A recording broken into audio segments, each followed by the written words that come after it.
Tim, can we shut the doors?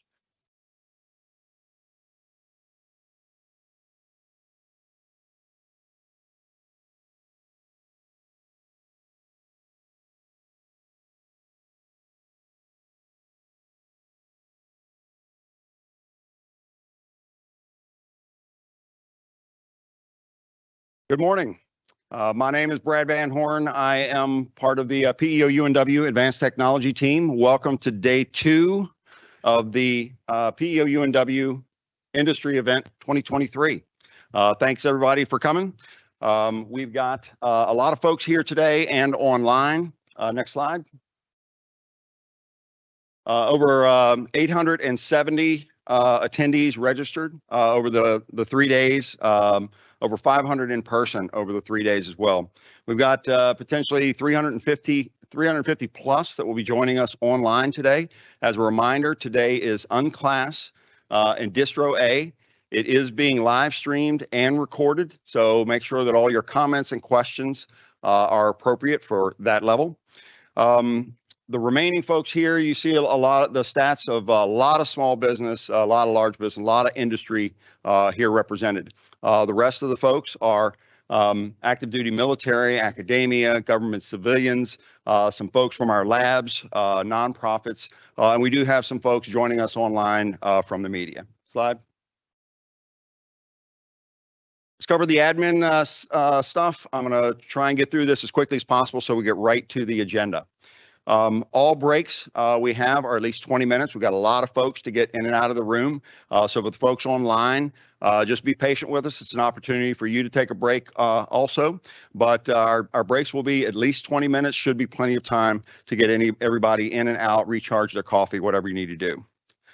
We try to never go more than about an hour and 20 minutes without a break. We're going to try and stick to that. We will try and maintain the agenda and stay on time all day. We want to do that, especially for our folks online, so they know when they can catch various pieces of the agenda. Refreshment locations here for the folks locally, water bottle refill stations out there. There are water fountains as well. There's a vending machine by the bathrooms, and there's coffee in the open air lab. Lunch, slide. Lunch, we've scheduled an hour and 30 minutes for lunch. That should be plenty of time. There are some sheets that we have printed for folks that aren't local. There's about 70 different locations within about 5 miles of where we are today. So should be plenty of time to go grab something for lunch, network, chat, and whatever you want to accomplish during lunchtime. Please carpool if you can. There's a lot of folks here, a lot of cars and things like that. It would be helpful if you carpool. When you come back, we will just be doing a badge check to make sure that all folks that are here are registered with us. Slide. The end of the day, if you're coming back tomorrow, please keep your badge. If you are not, please turn in your badge. We like to reuse the plastic holders. There will be location and directions given at the end of the day for no host social that we have locally. Next. Okay, the agenda. We've got a very robust agenda today, just like what we did yesterday. Every speaker that we have on the agenda is a subject matter expert in their swim lane. So please feel free to ask some questions. We've asked all the speakers to try and leave 5 or 10 minutes at the end for questions. Again, we're going to try and stay on time. The speakers will see a timer, and they'll see this, and it will count down. When it gets to 1 minute, it turns red. At the end of that, I will be gently prompting the speaker that their time has elapsed. As I told folks yesterday, there are only 2 exceptions to that rule. And that is, number 1, if you sign my paycheck, and number 2, if you have the ability to fire me. Since Admiral Tedford qualifies on both, sir, you can speak as long as you want today. Q&A for the folks online, you have the ability to type in questions when we have, at the end, when we have speakers and other folks can ask questions. But primarily for the panel discussions today, get your questions in ahead of time if you can, or during the panel discussions. And we have folks here that will vet those questions and provide them to the moderator. There is no dial-in number for folks online, so strictly watch Teams. All the folks that are watching live, you guys will be muted. You don't have the ability to ask questions verbally. Can we put up the agenda, please?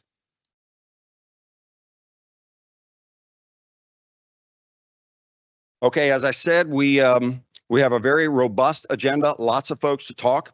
After the Admiral's remarks this morning, we'll have each one of our weapons program managers take the stage for 10 minutes each. And what they're going to do is give you about 5 minutes on their portfolio and about 5 minutes or so on the things that make their head hurt and how industry can help us with those things. There will be no questions during those 10 minutes. Reserve those for what follows, and that is a panel discussion. We're going to have a full hour. Ms. Galletti will be moderating the panel for all the weapons PMs. We also have PMA 281 on both today and tomorrow because their mission planning and their portfolio crosses over the entire PEO UNW portfolio. So Captain Black gets to sit on 2 panels. Sorry about that, sir, wherever you are in the audience. And after that, we'll take a break, again, 20 minutes, and we'll move into rapid capability insertion portion of the agenda. Okay, any questions for me? Great, Admiral Tedford.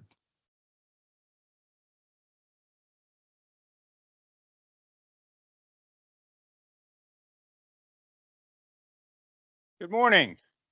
How we doing, everybody? Hey, great day yesterday. Glad to see everybody back. For those, just by show of hands here in the room, who was not here yesterday? How many folks do we have that were not here yesterday? Okay. And of course, we have our online folks as well.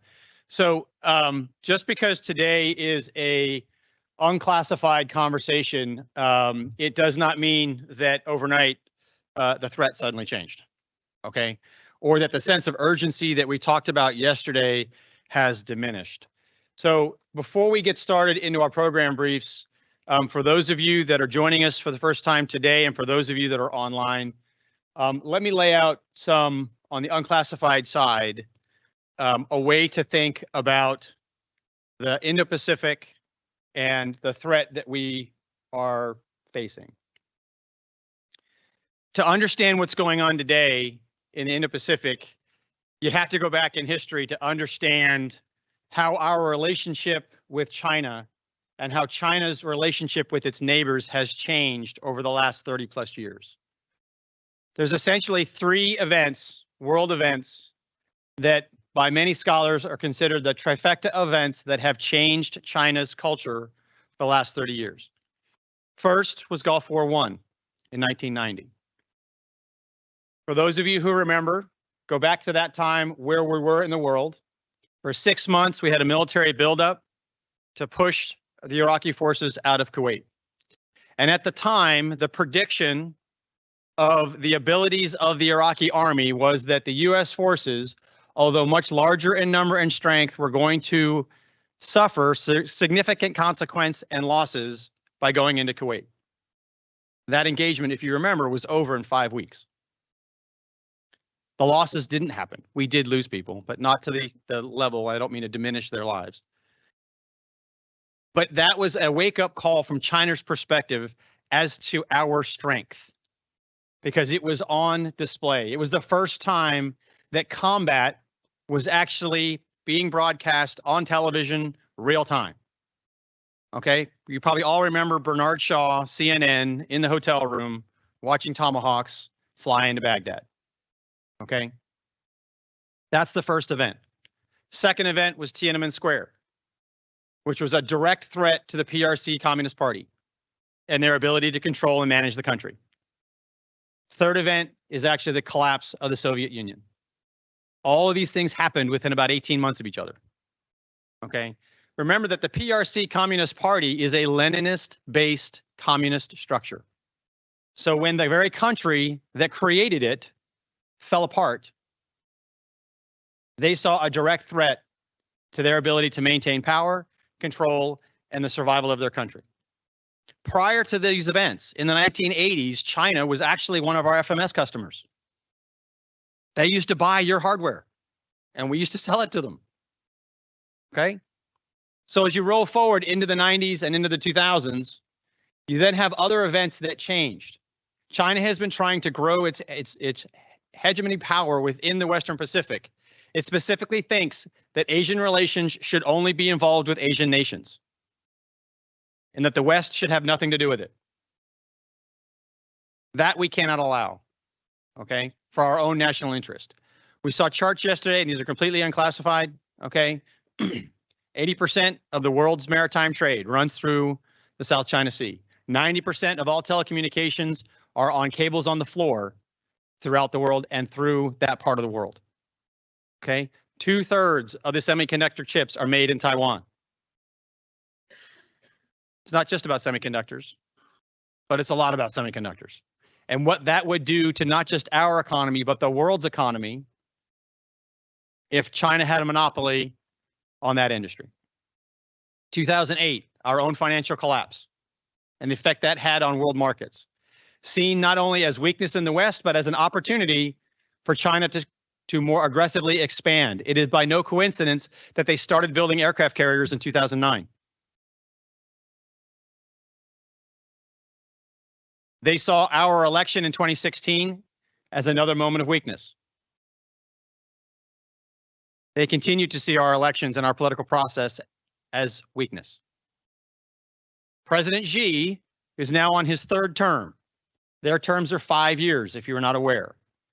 At the Congress back in October of 22, when he was elected, okay, now realize that over his previous 2 terms, he has completely centralized power. Any group within the Chinese PRC that had a difference of opinion is gone. He has completely taken the reins and control of power in that country. We all saw and witnessed the decisions that he made during the COVID pandemic. Okay. You all are aware of the Belt and Road Initiative. You're all aware of how they responded in COVID. You're all aware of the one-child policy that was in place for several decades. President Xi, in his address in October of 22, made the comment that his intention is to reunify Taiwan by force if necessary within this term, within this 5-year term. If he is elected again in 2027, it's for life. If he's elected a 4th time. And there's all indications that that's exactly what's going to happen. So we don't necessarily have to get into intel summaries and intel looks to truly understand what's going on in the Western Pacific. You can read the headlines and see that President Xi, by many, is considered to be as or more dangerous than Mao because of his willingness to use creeping expansionism to the detriment of his neighbors. Look at what's going on between China and the Philippines with respect to fishing rights, or Japan and fishing rights. The economic exclusion zones that we internationally abide by, China ignores. They just redrew the 9-line map and claimed territory from India. Okay, how would we feel if Canada did that to us? Or Mexico? Okay. This is all very, very real. And so I bring this up because although yesterday was a classified conversation, again, the urgency is still there. Every day matters. There are windows of time that we're looking at in 25 and 27 that this may happen. For those of you, and I said this yesterday, for those of you here today and online, if you are on contract with DoD to deliver product of any kind, we need it delivered on time. We need it to work. But most importantly, we need it, and we need it now. Enough said. Today's agenda on the unclassified side is going to be primarily in the morning about weapons programs, okay, along with our mission planning from 281. You'll have that opportunity at the panel. Hopefully you will have lots of questions for the program managers to ask and answer. In the afternoon, we talk about some rapid capability insertion opportunities, as well as small business and some of the other opportunities here at NOC AD and NavAir, where you can bring your wares into NavAir system and we can either help develop, help test, and continue to move capability to the fleet as fast as we possibly can. We also have a conversation late in the afternoon about supporting small business, and there'll also be a discussion about the white paper submission process from Industry Day of how you're going to be presenting your ideas for us to then work through, vet, and distribute, not just within PEO UNW, but all of the naval aviation enterprise, to try to see if we can find homes and landing spots for those really good ideas that all of you have. Okay. Today is about conversation. This is a relationship business. I say that all the time. This is a relationship business. We need these relationships today so that we can count on them in a time of crisis tomorrow. That's what this is about. There is a lot that needs to occur. There's a lot going on, and there's a lot of really good work being done by the teams as well as by our industry partners. And thank you all very much for everything that you bring to the table. So I'm going to get off the stage and get this day started so we can get into that conversation. Please take advantage of the breaks. Okay. Anybody here, whether they're in uniform or staff or anything, is always available for questions. You obviously know where I'll be sitting, so that's fine. Please enjoy the day. Also, throughout the day today, the staff has worked really hard to pull this off and put this together. If you have feedback, both positive or negative, please let us know so we can improve this next go around. For those of you who will be with us tomorrow, it's going to be primarily focused on unmanned and autonomy, and we'll have attendance from PEO USC, Navy Research Lab, and some others to check that box on the autonomy side. So if you're focused mostly on the unmanned side, great conversation today, a really good conversation for you tomorrow. Weapons is primarily the focus today, along with small business. Any kickoff questions for me? And I didn't have a clock, so I can keep going. All right, folks, thank you so much for being here. Really glad to have everybody here. Please, conversations, relationships, throw out the business cards, and let's figure out how that we can get the most capability in the hands of the warfighter as quickly as possible. Thank you.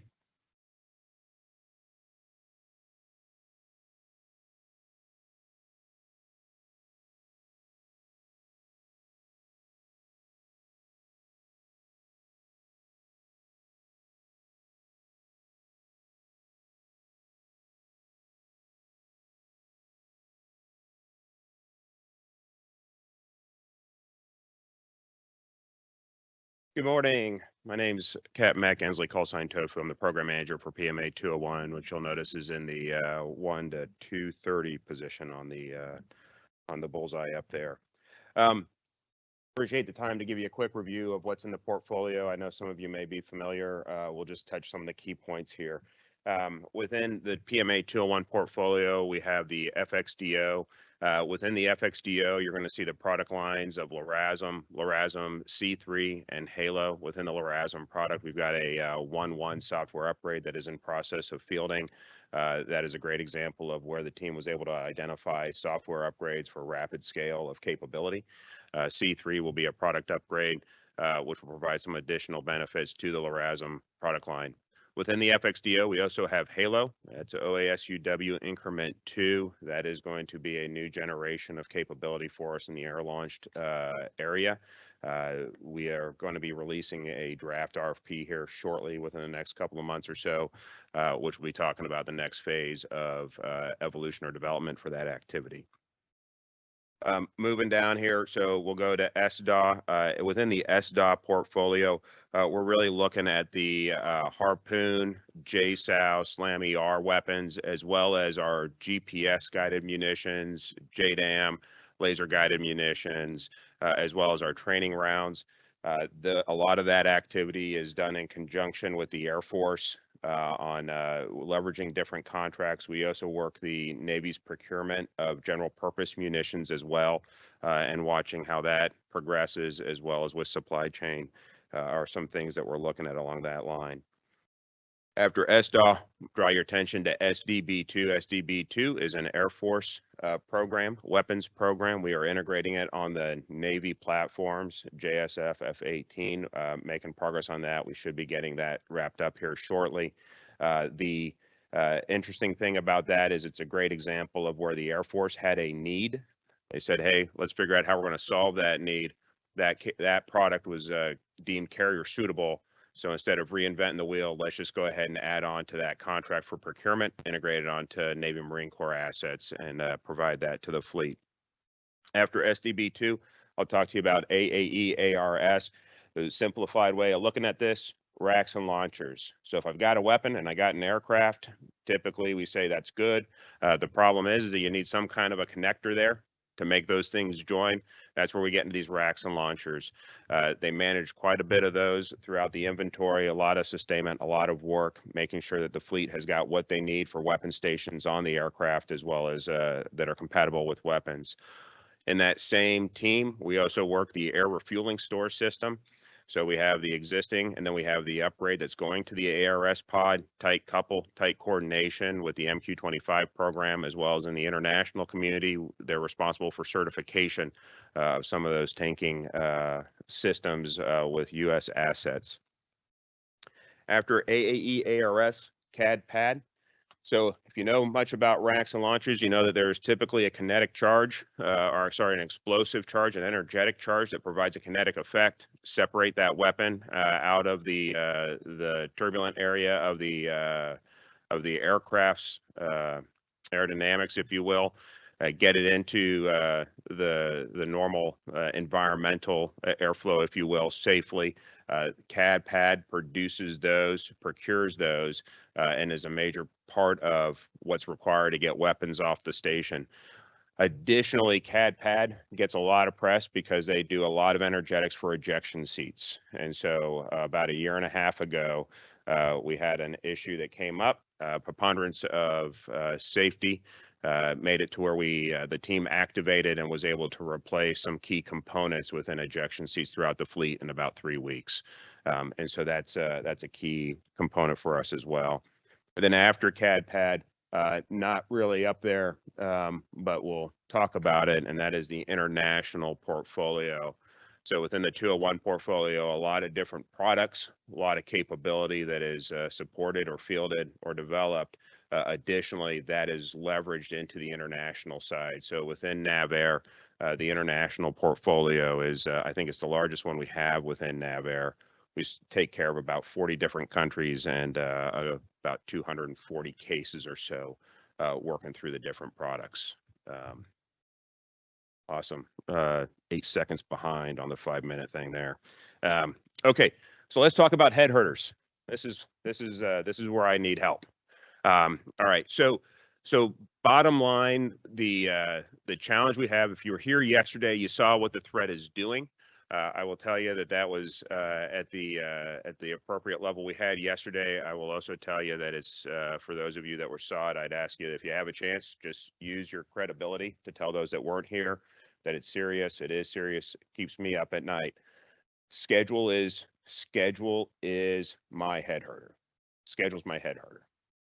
And what I shared yesterday at an unclassified level is when a schedule's agreed to, and quite frankly, that agreement is based off of what we know is the requirement for magazines and for positioning in the event something goes bad, that schedule has got layers behind it that we are coordinating with. Okay. I need schedule adherence. I can take schedule adherence, and I'm going to take that and I'm going to break it into 2 parts, capability and capacity. Capability and capacity. At the end of the day, if I have great schedule adherence for something that's not effective on the battlefield, I don't have what the fleet needs. I really don't have schedule adherence. If I have schedule adherence on artisan work, one of special weapons, they can only be used once, and I don't have the ability to take care of the area of responsibility, I really don't have a schedule adherence. So schedule adherence is to provide dominant kinetic effects anywhere in the world, 24/7, 365. Mission statement of 201. We need to provide the fleet the capability to be kinetically dominant throughout the nation when it comes to the precision strike mission area. How do we do that? 2 things. I need to have production hitting the numbers. I also need to have development hitting the numbers. we are identifying that we are not in a sustainable position to continue to start with TRL 1, 2, 3 ideas and get them up to where they can field. We're just not hitting the numbers when we do that. So where the team is leading, and you're seeing this in the conversations on current efforts as well as future efforts, we're saying, let's talk about the stuff that's farther along, and I need that development schedule pulled extremely to the left, and I need industrial engineering to occur concurrently. I can't have Maseratis being handcrafted and then being told we can eventually get to 1,000 a year. That the connection isn't there. I need Maserati performance produced at Toyota rates, right? Does that make sense? And I know I'm seeing heads explode here. The fact is we see this in industry. We see this on the commercial side. We also see it in academia. We see it through case studies. What's keeping us from getting there? I say schedule's my number one herder. The bedrock of what's causing that problem, I believe, is transparency. In PMA 201, we're very focused on being consistent and accurate as we communicate up, down, and sideways through our interfaces, through our relationships. So we'll tell you what we're seeing. We'll tell you what we don't know, right, within the bounds of statute. But I need that reciprocated. If the team tells industry, I need delivery at this date, and I can't tell you why, but I can tell you that we're visiting combatant commanders to coordinate that activity. I'd appreciate that kind of being understood as there's something behind that, right? That's where we're at. At the same time, had a question yesterday on industrial capacity. If you have a method to get to rate or to have a surge capacity in the wings, let us know what that investment is. And then we're going to talk very frankly on where our bounds are on what we can and can't support, right? So the transparency is a big part of it. But I do need schedule adherence. That's my big head herder. With that being said, modularity, the ability to leverage what we've got to provide that modularity across the different product lines, especially to other weapon systems, such as what Count will be bringing up. With that, I think I've hit my time because Brad was very subtle in standing up like the enforcer. All right. Look forward to talking to you guys at the panel.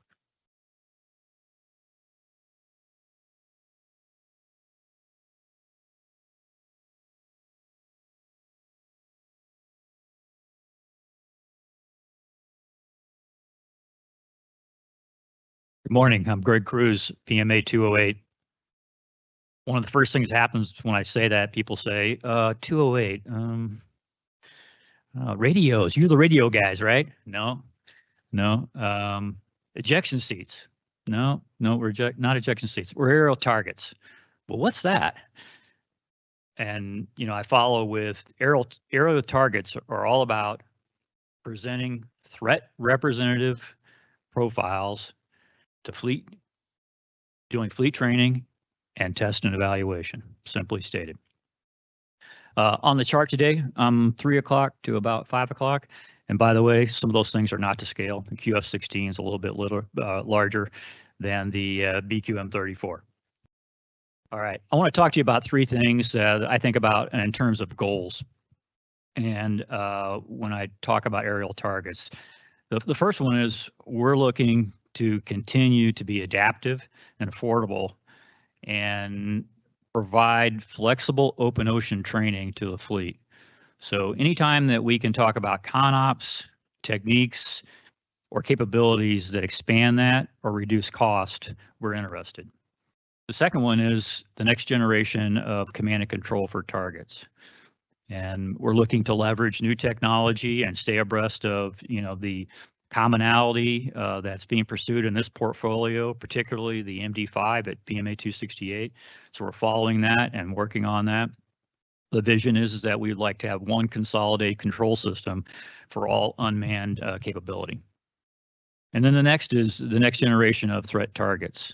What's out there. And I'll talk about 4 platforms today that we primarily focus on at PMA 208. And the first one is the BQM 177, which appears to be the largest one, but is actually not. The BQM 177 anti-ship cruise missile threat representation has the ability to fly at 10 feet all the way up to about 40,000 feet at 0.9 Mach, made of carbon fiber. We just IOC'd about a year ago. It's a Kratos product, and it replaces the BQM 74, and primarily focused on Aegis and SM6 and some other platforms that need to do live fire test and evaluation. It's 17 feet long and it weighs about 1,200 pounds. And I'll talk a little bit about the BQM 34 next, which has the same similar capabilities, flies from 10,000 or from 10 feet up to 50,000 feet at 0.8 Mach.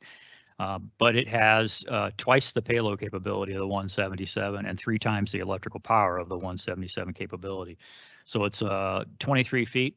You can see it's a little bit bigger, and it weighs a little bit more, 2,500 pounds. Interesting note about the 34, if you weren't aware, during the invasion of Iraq in 2003, it was actually used to lay down corridors of chaff for the ingressing forces. So when you think about targets, it's not always about the test and evaluation or the training. There are real world applications that can be applied for use of these targets. And I want to stress that today as I go through the portfolio. It's also been demoed for MUM-T as well. Next one up, I'll talk about the GQM 163, that's a supersonic target. And it is also anti-cruise missile profile, but it has the ability to do the dive and cruise at 50,000 feet, Mach 2.7 and 3.9 in a dive. And it's a primarily used for the test and evaluation phases of Aegis and associated radars, for example, the APY-6 and the APY-9.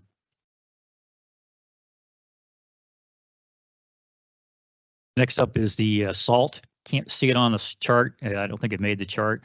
That's a supersonic air launch target. It is a HARM, an AGM-88, and we have a great partnership with PMA 242 and Count in the this area, and we have conducted some demonstrations, built the target setup, and we're going to do a live fire in January of 24.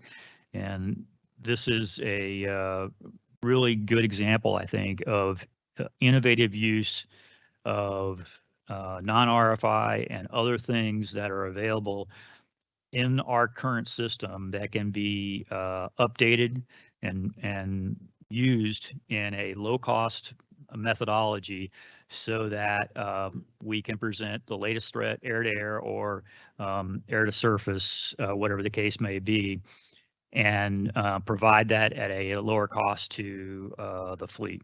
So it's a great example of a lot of partnership and teaming. I'll briefly talk about the QF-16, the FAST program, the full-scale aerial target. It's a partnership with the Air Force. It's actually led by the Air Force. We have inventory of 50 plus QF-16s, of which the Navy owns several, and they're based down at Tyndall Air Force Base. And the program is coming to the end of its life over the next couple of years. And so the Navy is now in partnership with N94 and TMRC, OSD, looking at the next generation of full-scale target opportunity. And I'll get off the stage here probably a little bit early, but a couple things that I wanted to talk about. I mentioned earlier the strategic goals, and I want to break those down a little bit because we do have some technology that I think would help us and enable us in moving through some obsolescence issues and also increasing the capability of the targets. You know, when I said 17 feet, 25 feet, that's a pretty small air vehicle, and the circumference, rather the diameter of those things is 18 inches across. They're not very big. They don't hold a lot, and so we need conformal technology. We need to be able to pursue lighter weight batteries, for example. We use the nickel hydrate battery, and it would be great if we could find new technologies that were lightweight and even conformal in some cases. Also, heat dissipating electronics and conformal electronics. So boards that were pliable, things that could be fit into small spaces are something that we're looking for. ADSB is a thing that we use right now. We're approaching an obsolescence issue, so miniaturization of those sorts of things would be very good, and something that we would be interested in talking about. Broader launch capabilities, that's connected to the comment that I made earlier about the affordable and adaptable training. So what are the opportunities for new ways, new techniques to launch the targets that I talked about, Connex box capabilities, portable launch capabilities, and those sorts of things, so that we can be adaptable, flexible, and reduce the cost that we deliver those systems to the fleet for. And then lastly, when I talk about command and control, we have a couple of ongoing projects that we're pursuing, and we're working a collaboration project with PMA 281 and a couple other of the entities. And those are things that would help increase our flexibility, reduce the number of operators, and allow for an operator to control multiple air vehicles at the same time. Right now, we're conventionally, bound to one air vehicle going downrange, one operator, and we want to see if we can't change the dynamic there. All right, I'll yield the floor with 57 seconds left.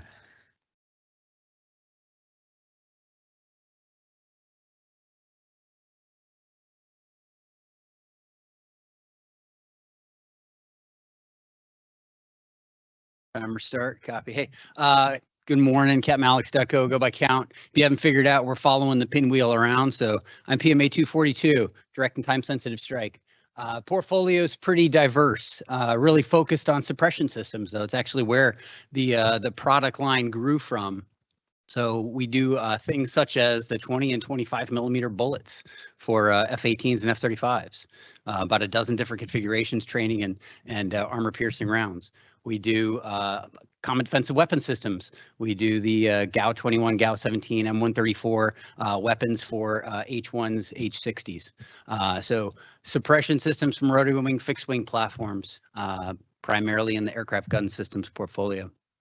Moving over to a little bit of a higher end suppression system, a little bit farther out, if you will. We move into the rockets portfolio, airborne rockets. Consists of 2.75 inch rockets. We partner with the Army for those. The legacy Hydra program, if you will, for rocket motors, warheads.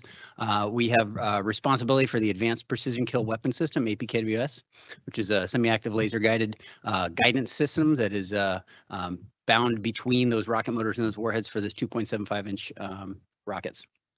It turns a relatively low-cost product into a still low-cost precision-guided weapon.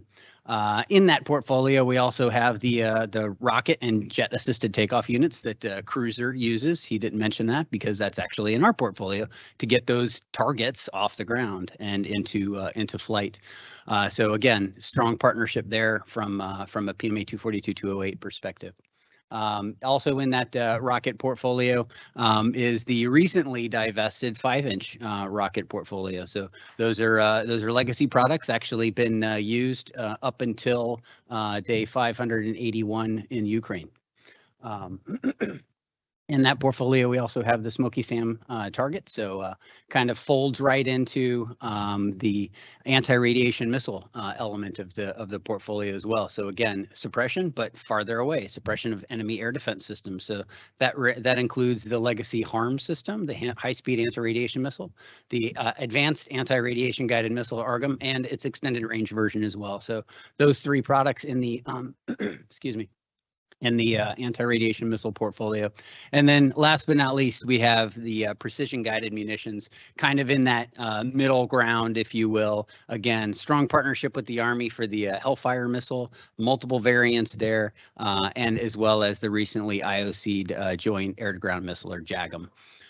We also, so those are rotary wing assets, and then we have the fixed wing suppression system, so the Legacy Maverick as well in the portfolio. So like I said, very diverse, very focused on suppression systems. And so if you think about it, that's kind of that delineator, if you will, between the PMA 201 portfolio and the PMA 242 portfolio from the air-to-ground weapons perspective. So that's the portfolio in a nutshell. I have a little time, so I'm going to transition quickly to the three things that I would really like you all to focus on, and you're going to hear it again when we get into the panel. One is just meeting commitments. The Admiral talked about it, Tofu talked about it, schedule, yes, but affordability is another aspect of that, right? So when we sign up for things, they have to be on time, but they have to be on budget so that we can actually buy the things that we have programmed, and we don't have to reduce quantities, which leaves the fleet less capable. So meeting commitments. The way I see through doing that is to build, continuously reinforce a culture of excellence amongst all of our teammates. And that is from the most recent hire to the C-suiter. And it has to be a constant reinforcement of being excellent in our profession. And the way that I think we do that is the third thing, and that's investing. Investing in people, investing in our supply chain, investing in training of our folks. That is the key. When I see numbers like 10x of CapEx, of shareholder return versus CapEx, that's an issue. Okay, we're not going to change the way that we do our economics. Okay, capitalism is here to stay. But we have to actually recognize the investment that's required, not only in our people, but in our processes, our manufacturing abilities, our competence, our core competence, so that we can have that culture of excellence sustain. So those are three things that you'll probably hear more from me about later, but that's 5 minutes, and I'm going to get us back on time. So more later. Who's next? Mike.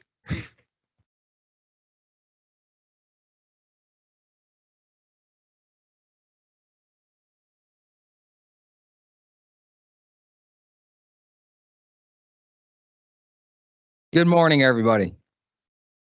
All right, everybody look left or right and say hello to your neighbor. All right, just make sure we're all awake. Okay, why do we do this in all seriousness? Why do we do that? As the Admiral alluded to, building connections, right? And making sure the industrial base is there to ensure that we have the force that we need for the future. Okay, so I'm on the 9 o'clock position up there in regards to PMA 280. See here. My view of the org chart. So you guys can't really ask me questions at this moment, but I'm going to ask you a question. Where do you think my view of the org chart is? Like, what is the top? Somebody shout out. What's the top of in regards to what I think from my org chart? Tomahawk. The warfighter is the top. That's where I put the top of mine. And so right there, you're going to see the firing units. That's the top. That's where it needs to be. And then bringing forward the Tomahawk into that, it's everybody goes to the Tomahawk. It's not just the Tomahawk, right? We are integrated across the 281 portfolio. We're integrated into the ships. We're integrated into the subs. You now have the Army. You have the Marine Corps. You have FMS customers.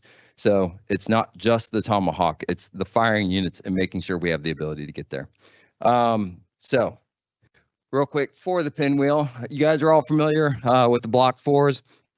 If I was sitting in your seat, I'd be like, hey, you guys have been around for a long time. So what's different? A Block 1 is not a Block 2. A Block 2 is not a Block 3. A Block 3 is not a Block 4. And a Block 4, that's Block 5s. There's changes to modernization between a 4 to a 5, and then we have A's and then we have B's, which bring into the portfolio the MST side of the house and the JMUs. So I believe that it's also a growth portfolio, and the way the industry, not the way the industry, the way the world is going, we need to change in regards to, so now, okay, I still have lots of minutes. the range. What's up here is the long, who has the longest legs up here? Tomahawk does. Can we stay at the range that we have today? No, we can't. We have to grow that range. So either we grow that range through some form or fashion. We still use JP10. I don't know if there's been huge changes in JP10 since JP10 was probably invented, and I think we've had a lot of changes in the kind of the fuels that we use throughout just our own personal lives. So I think there's opportunities there. The engine, phenomenal engine, don't get me wrong, designed in the 60s. Obviously got it really good the first time, but there's been changes along the way that probably might have something there that we could get greater legs in regards to getting that greater range. So we talked about the fuel improvements, talked about, possibility for engine improvement. That's getting me on the greater range. Electrical power, not that I'm having power problems today, right? But we're looking to the future. Can I, with bringing on MST and bringing on JMUs, and then whatever the next thing that may come to be, am I going to be able to do that with the power that I have today? So I think there's opportunity there to improve the electrical power side as well. And so one might say, okay, well, if you're going to improve electrical power, where might that tie into? That might tie into the engine side of the house. You've also heard others mention the on-time side of the house.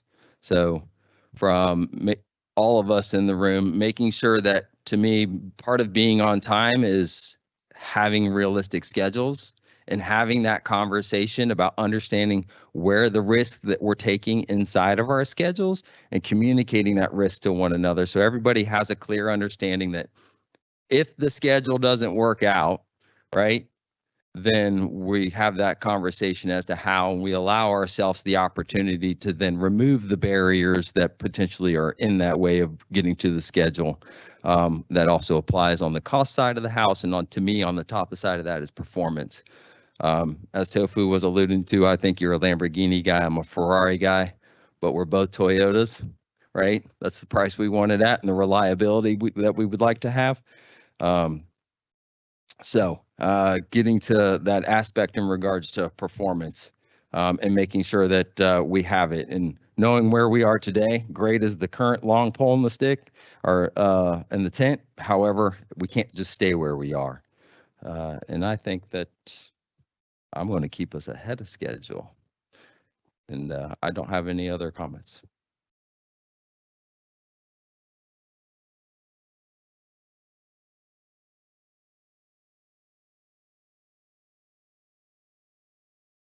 Good morning, everybody. Captain Jarek Black, call sign Chopper. I've got a great job as PMA 281 strike planning and execution systems because I get to support everything that just got talked about. Every component that you see on this chart in some way is backed up by mission planning, which is core to what PMA 281 does, as well as doing execution, tracking where weapons are in flight, making their way all the way to the target. So I am talking to the upper on your side, left-hand side of the chart. The goal of 281 is to become a world-class software PMA with partners that matter. So the direction where we're taking the organization is to really double down on our ability to not only deliver the hardware and systems and components that go on ships and the firing units that Michael talked about, but getting better at the ability to deliver software at pace that fields and connects to all those weapon systems. So one of our primary customers is PMA 280. We're 1/3 the Tomahawk weapon system, and that is the Theater Mission Planning Center that you see up in the center. We deploy software and hardware solutions to over 180 sites, so ships, as well as several land facilities where we do Tomahawk strike mission planning and deliver that across the fleet. A next major area for us is the Joint Mission Planning System, which is going through some transformation.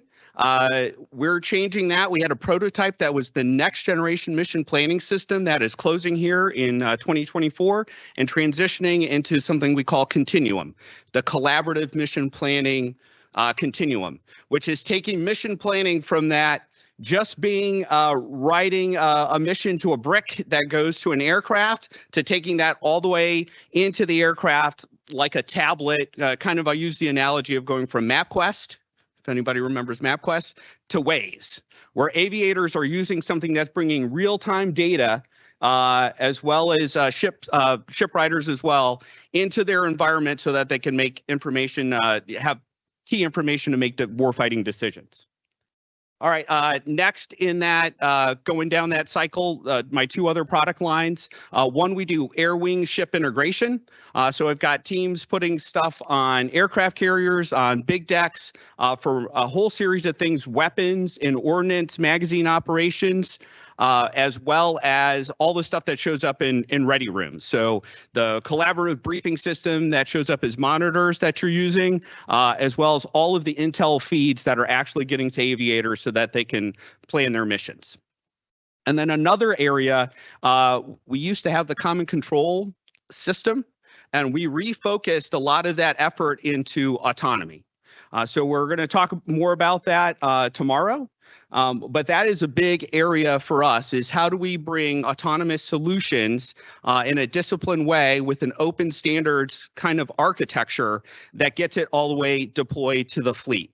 So we use those mission planning tools that we have baked into the portfolio, that emphasis on excellence in software, in order to deliver some of what is the cutting edge artificial intelligence and machine learning to enable warfighters to make human in the loop decisions, or human on the loop decisions.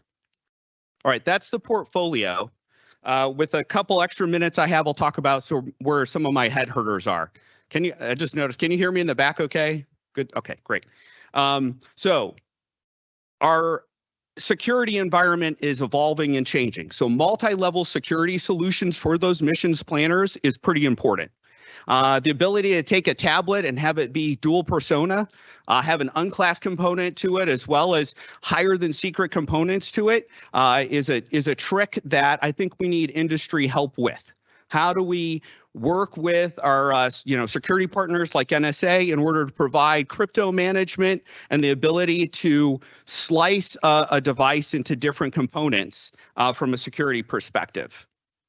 That is driven by cyber workforce kind of constraints that we have, and the need to develop more people, cybersecurity engineers, ISSOs, ISSMs, everybody in the information security world, where we're all kind of competing for resources. I need more collaboration, more expertise, more ability not only to develop solutions, but DevSecOps, development, security and operations, field actual software solutions to the fleet.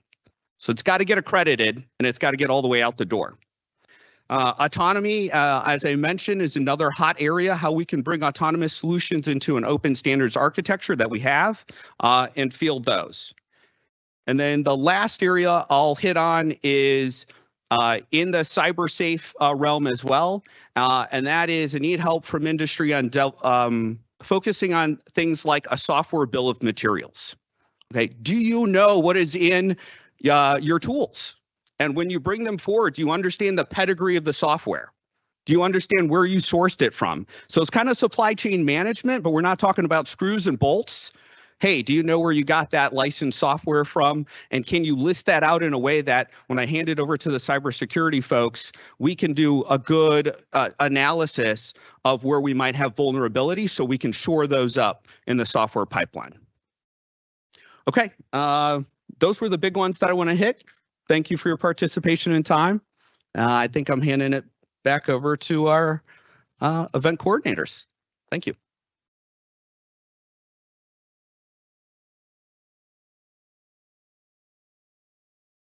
Okay, we're actually a few minutes ahead of time, so we're going to take a 20-minute break. While we set up for the panel discussion, all of the speakers that you just heard will be on a panel when we get back. We're going to start back at 9:20 for those that are online. So we're about 15 minutes ahead of schedule. And panel discussion, when we get back in, everybody will be checking badges and stuff as you check back in, and we'll go from there. 20 minutes. Thanks.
Hey, Katie, can you hear me?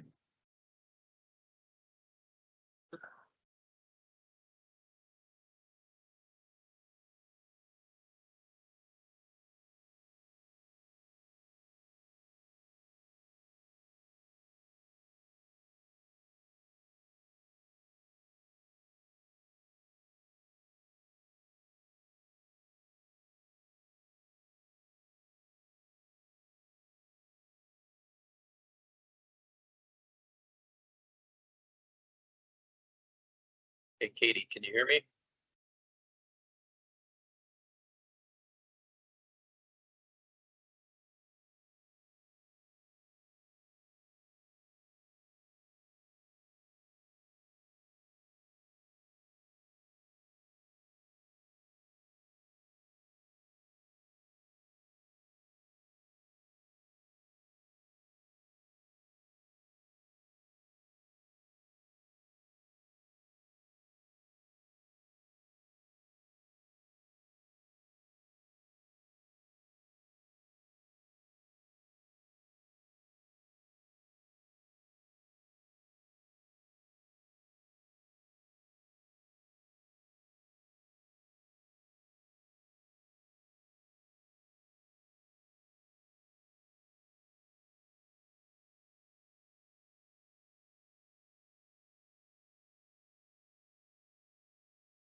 Test, test.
Test, test, 1, 2, 3.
Hey, Stephanie, this is Pete.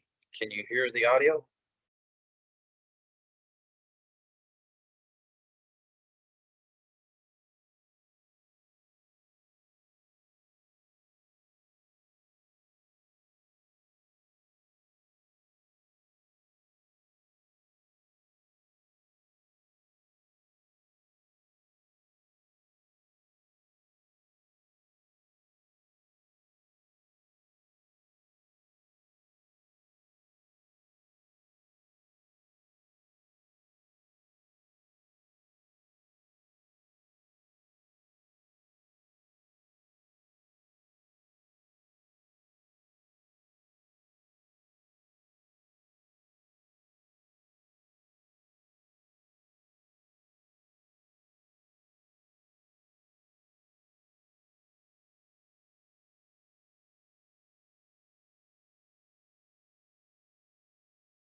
We're going to go ahead and get started with our panel discussion. Just a quick check for everybody in the room. Please make sure your cell phones are on silent. For those online, again, you have the ability to send in questions via Teams. Please send those in as soon as you have them. All of the speakers, the program managers that you just heard from are going to be on the panel. Ms. Galletti, who is the Deputy PEO for UNW, is going to moderate the panel. I wanted to cover a couple admin things. We're a little bit ahead of schedule. That's great. In the afternoon, we're going to have about a dozen speakers that are focused primarily on helping small business. You see them on the agenda. Please take advantage of having these folks here today. They're going to be setting up tables where you came in this morning, where you checked in the open air lab. They're going to be setting up at about 11:30 or so. So at lunchtime, feel free to go in there. Take a look at what these folks offer and what they can do. Again, almost all of these folks are focused on small business and how they can help you. So please take advantage of that. They'll be around for the rest of the afternoon. They'll each be taking the stage later in the afternoon for about 5 minutes. And those briefs are merely just to tell you who they are, how they can help you, and give you points of contact. Okay. So I want to make sure that you take advantage of that.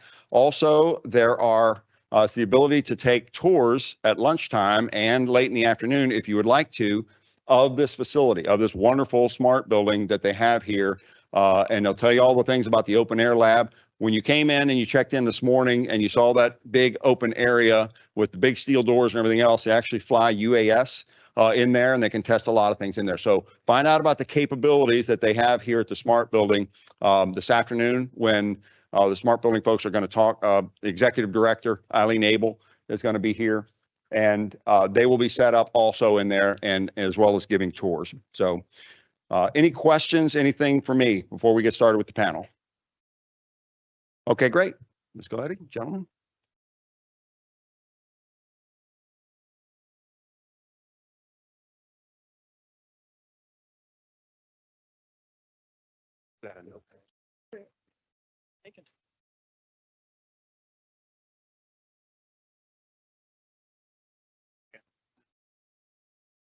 So I'll start by saying that I have a 16-year-old at home, and when I say good morning, I get back morning. So I'm going to say good morning to you, and hopefully I'll get a more hearty response. So good morning. Oh, thank you. I wish I could get that every day. So I'm Holly Galletti. I'm the Deputy Program Executive Officer for Strike Weapons. I'm one of Admiral Tedford's 2 deputies. I focus on the weapons side, and you'll hear, I'm sure, from Mr. Jeff Dodge, who focuses on the unmanned aviation side. And I'm going to take a few minutes to just share with you who I am and a little bit about my background. Then I'm going to talk about where we are in weapons. You're certainly hearing some themes over and over. Hopefully yesterday's discussion and more of what was provided this morning by Admiral Tedford has put things into context of why, as program managers and PEOs, we are really trying to engage with you as our industrial base to move towards our North Star goals, and we'll talk about those as well. And then we'll get into the Q&A portion of our hour together. I have some questions for the panel, but mostly I want to make sure that you have the opportunity to ask the questions that you have, and then we will also give those who are participating through Teams online the opportunity to ask their questions, and then we'll jump back to those here and alternate, because sometimes someone's question will then prompt another thought that you may want to inquire about. So a little bit about me. I've been in this position since July of 2022, and the majority of my career was focused on commodities at the beginning, and then into the platforms and platform integration. Predominantly, I worked in the anti-submarine warfare and anti-surface warfare areas on H-60, P-3, EP-3 on the intel side, and also the P-8 program. And I'm very happy to be part of the weapons portfolio, because for me, it fills out what that kill chain looks like, from the early intelligence side and working with the National Technical Means, all the way to making sure that we put our weapons on target. And so I feel very fortunate to be part of this organization. And since last July, we have seen a significant amount of attention put on our weapons programs from within the Navy, certainly at the OSD level. And we'll talk just briefly about the congressional interest there as well. So with that said, I think you're picking up on some themes, right? But I'm going to put it in very short snippets for you, because I learned people could remember things in 3s and 4s. That's why our telephone numbers are in 3s and 4s, right? I remember my phone number. My parents don't live there. They haven't lived there for 30 years, but I remember my phone number from when I grew up, because we remember things in 3s and 4s. So I'm going to lay it out super simple. Deliver more weapons, deliver weapons faster, and deliver capabilities faster. And if I could just simply ask that, if you're investing the time with us here this week, and we're investing the time as well, that you take that message back to your corporate leadership, because everyone in this room, I truly believe, is doing the very best that they can, that we can, to succeed. But as individuals, we cannot do it alone. It will take the corporate sponsorship, it will take the Navy leadership, it will take OSD leadership, and it will take Congress to pull this all together. And so the justification is there, the attention on weapons is now here, and it is our responsibility collectively to deliver. With that said, let's talk about OSD and President's budget. So if you looked at the President's budget submit for 24, you'll notice three, there's multiple, but three that I'm going to call out, areas that we see that support coming through, not in words, but in dollars. And that was for the LRASM and JASM EOQ for the multi-year procurement. Dr. Rodriguez certainly worked up in an OSD comptroller to see his vision through and make sure that we were initiating large lot procurements and multi-year procurements. And the intent behind that is to reduce the cost of the weapons. So in the multi-years that we're starting, we expect to see cost reductions. If you're supplying components and your prices are going up, even if we're making a 5-year commitment, that's the wrong direction. The other reason we chose to do this is because it stabilizes, or we believe it will stabilize the industrial base for that weapon system. We will be looking at multi-year procurements for others of our weapon systems as it's an appropriate time. We want that to be in stable configuration and in stable production to be able to do that. ARGM-ER. For the first time, we have seen support for advanced procurement. And why is that important? Because right now it's taking between 24 and 28 months to produce our weapons. We are trying to front load that, and with advanced procurement, those long lead items can be purchased a year in advance, and we should be able to shrink that from time on contract with the weapon till time of delivery significantly. And lastly, we're seeing funding being provided for industrial preparedness and capacity increases. And Tomahawk is a very good example of that. And the intent there is to build more and to reduce the time to deliver. So we're working on that very actively as well. Now, someone asked the question yesterday, and I thought, I think it was Tofu that answered, and he was very politically correct, asked about Congress and what we're seeing in Congress. I also do not speak for Congress, so it would be inappropriate for me to give you my perspective, except what I see in facts, and that is there are inconsistencies. The president's budget put forward a good number of investments in weapons. We've seen one markup come out that took out some of those. We are hopeful that in conference that will be reversed and that we will see those funds restored and come through in the appropriations bill. And we are working our programs with the assumption that that will actually happen and that we need to be prepared to award when those bills are finalized. All right, now I'm going to ask a question. So I know we have unmanned and weapons mixed together, but could I see by a show of hands how many of you are involved with the development side or the production side of the actual weapon systems? And that includes subs, suppliers, et cetera. So could you tell me in the audience who does weapons? Okay, my plea to you today is to take that message back. We need more weapons. We need to build quality weapons faster, and we need to deliver new capabilities. And if you're wondering what those capabilities are, we're here to talk about them. So it's not without any surprise that as we saw increases in our budget, we will also see offsets in the budget. The top line is not growing for the Navy. It's not growing for weapons as a whole. And so we will start to see some of those trade-offs. Be prepared for those, because what the other thing we need to do is be flexible. I recognize that we have created some challenges in the department by making sawtooth production curves, patterns, right? One year we're buying 200, 300, 400 of an item, and the next year we're buying 100, and then we do this to you. We recognize that that's very challenging. In the program office, we try to smooth that out as much as possible, but unfortunately, the powers of the budget make that challenging for us. I expect to see higher growth, smoother patterns for the high-end weapons.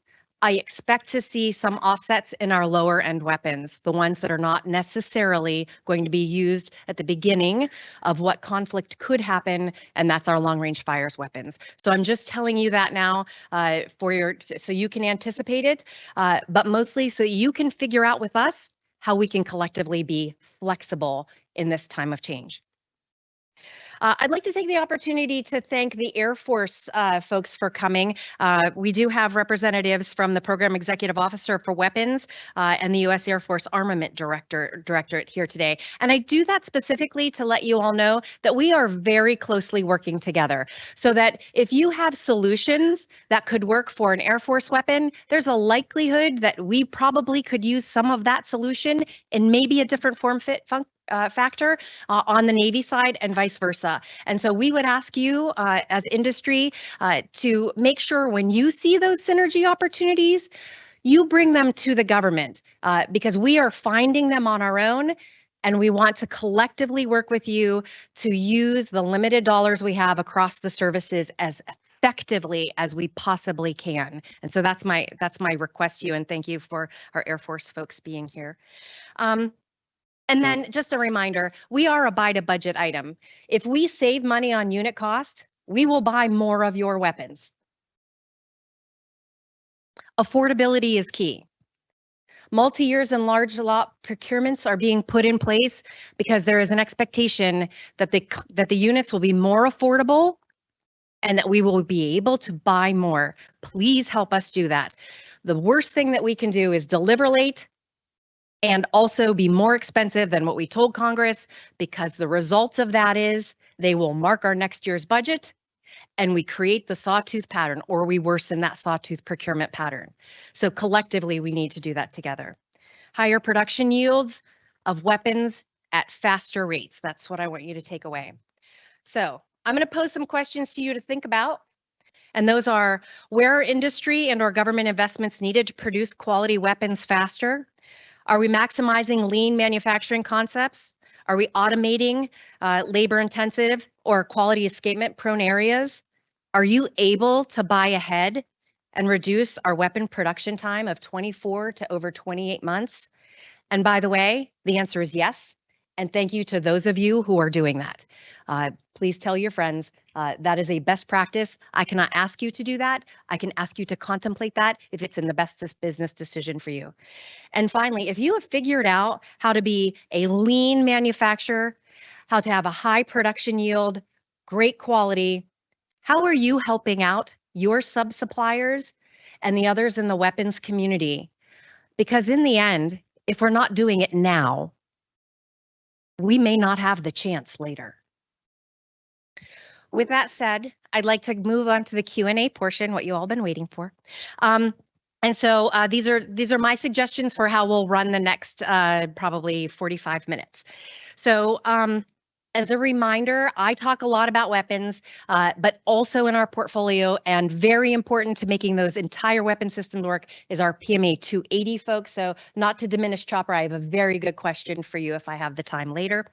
And so make sure your weapons questions and your mission planning and mission architecture questions are here for Chopper as well.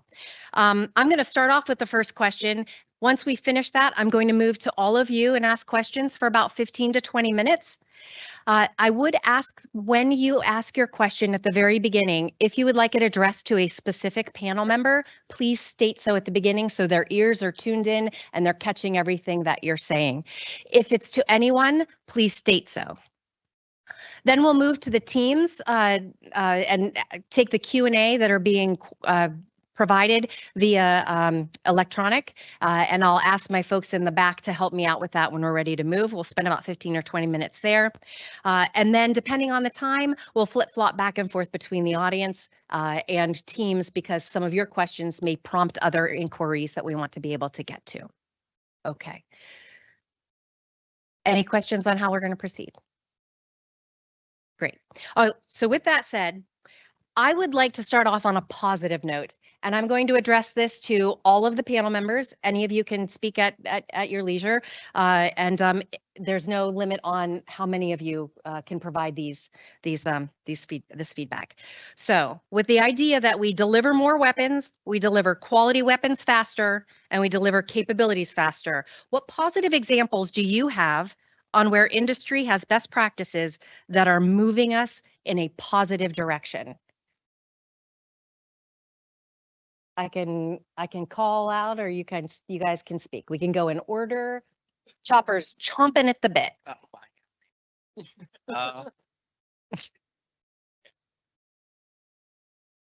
It's true. Great question. So where have I seen positive examples?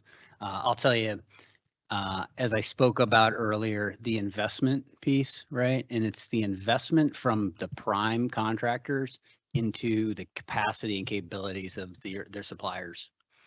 Two specific recent examples. I have two different major primes that had some challenges getting suppliers up on quality and up on capacity of delivery of their subcomponents.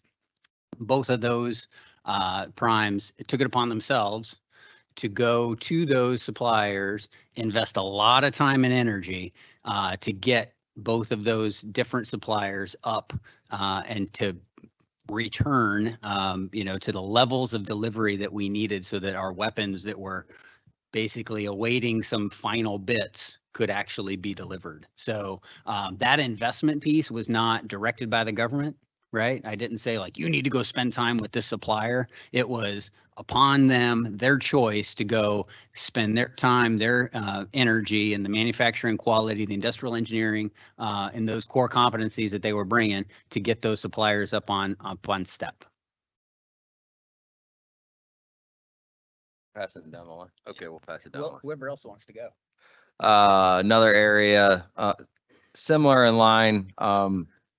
I'm going to start with relationships, right? I'm the new guy, so one thing that I have definitely seen working with the prime is a positive working relationship that we've been able to establish very quickly between our teams. There's also been some changes out on the Raytheon side. And in doing that, from the industrial base side of the house, and then going out and then looking internal to the company and then also external to the suppliers to then help identify where industrial investments could be established.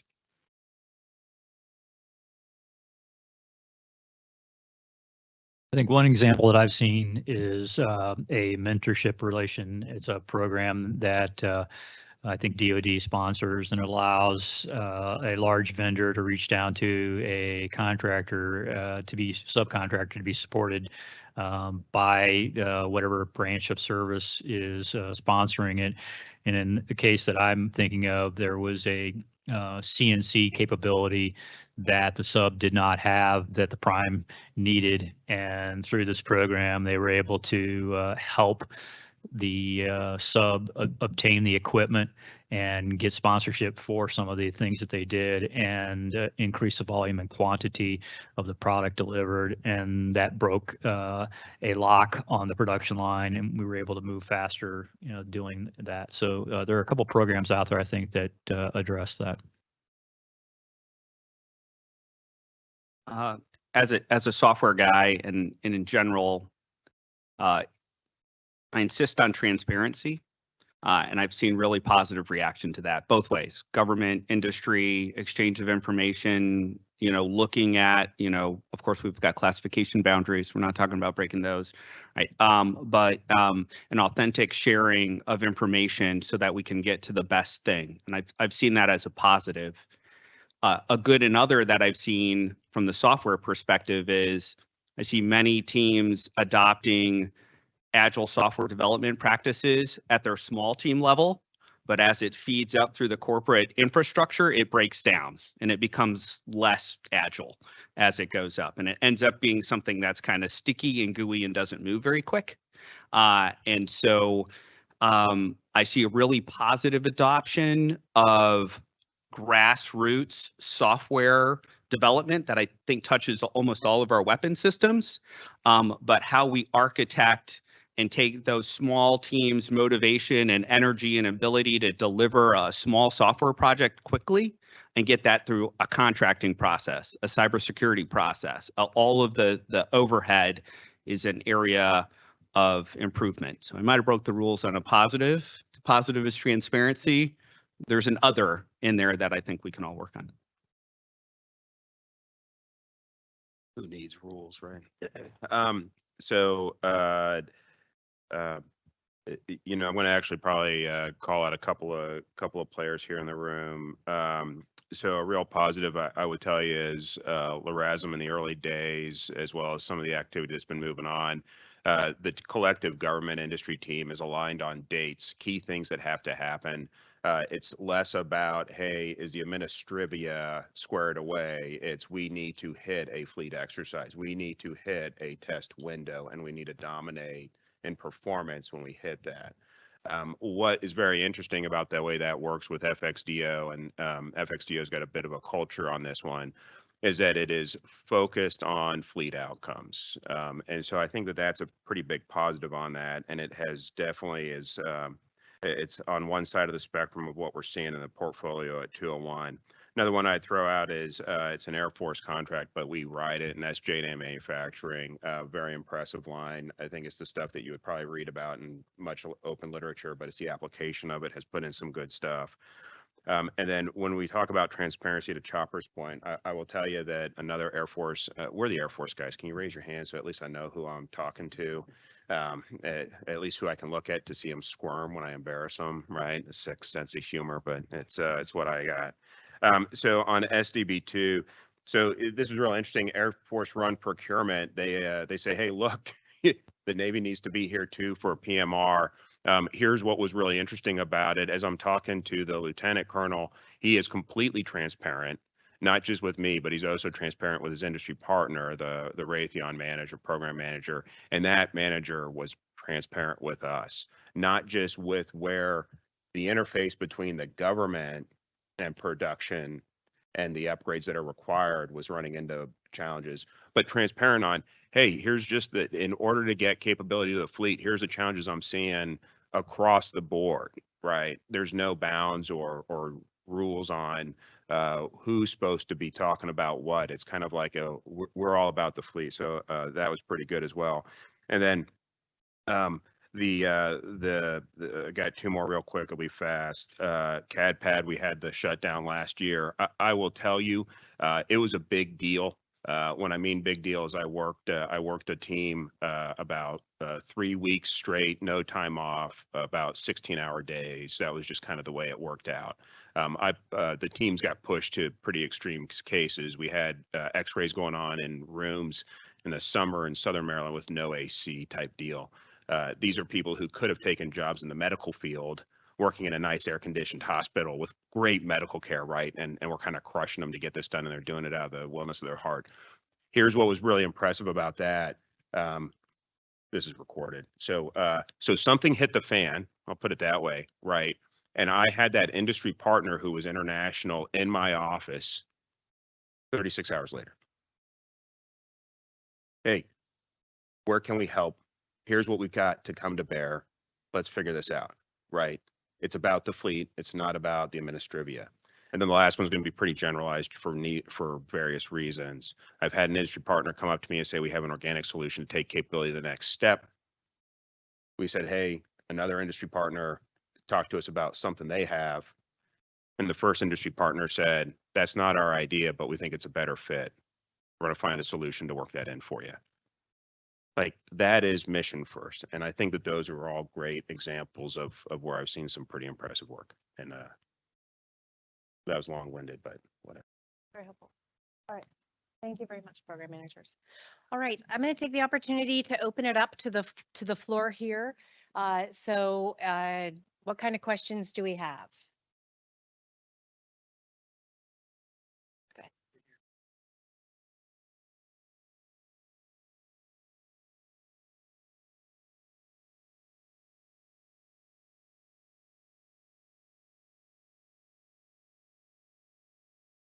True.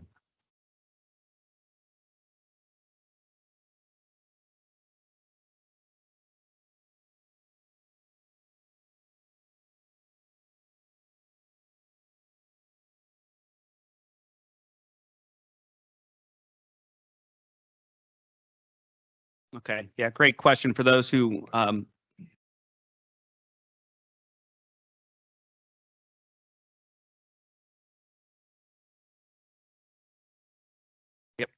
They got the question. So the question was mission planning across the portfolio of PEO, UNW. How do we do the governance of that? And there was a specific mention of the MD5, and I think you're referring to the MD5 Charlie Delta Echo, which is going to be the control station and control system used to manage MQ-25, the Stingray weapon system, which is largely falls under Captain Facito's watch, which is PMA 268.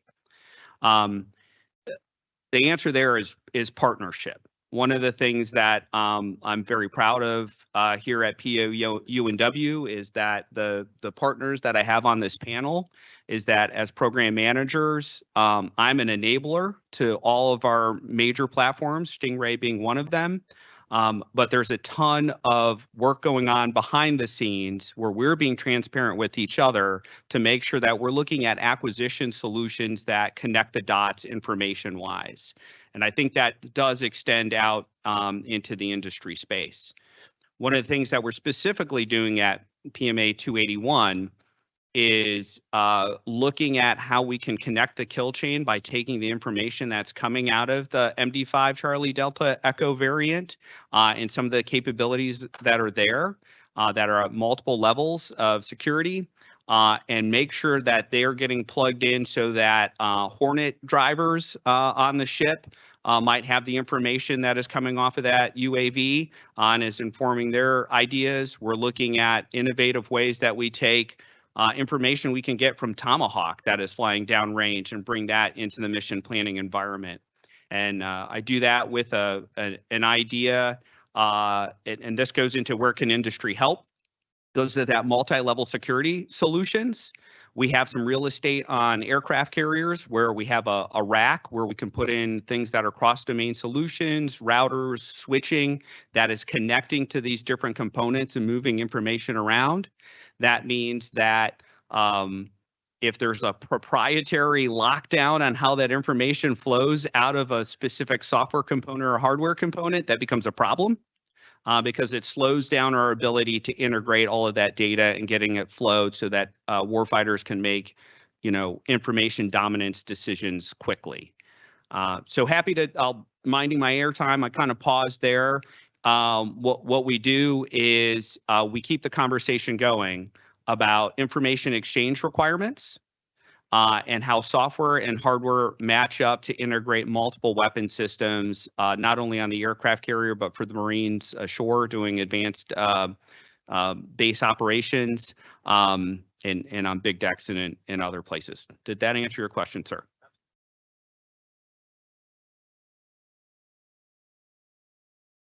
Yes, Mr. Grossklag.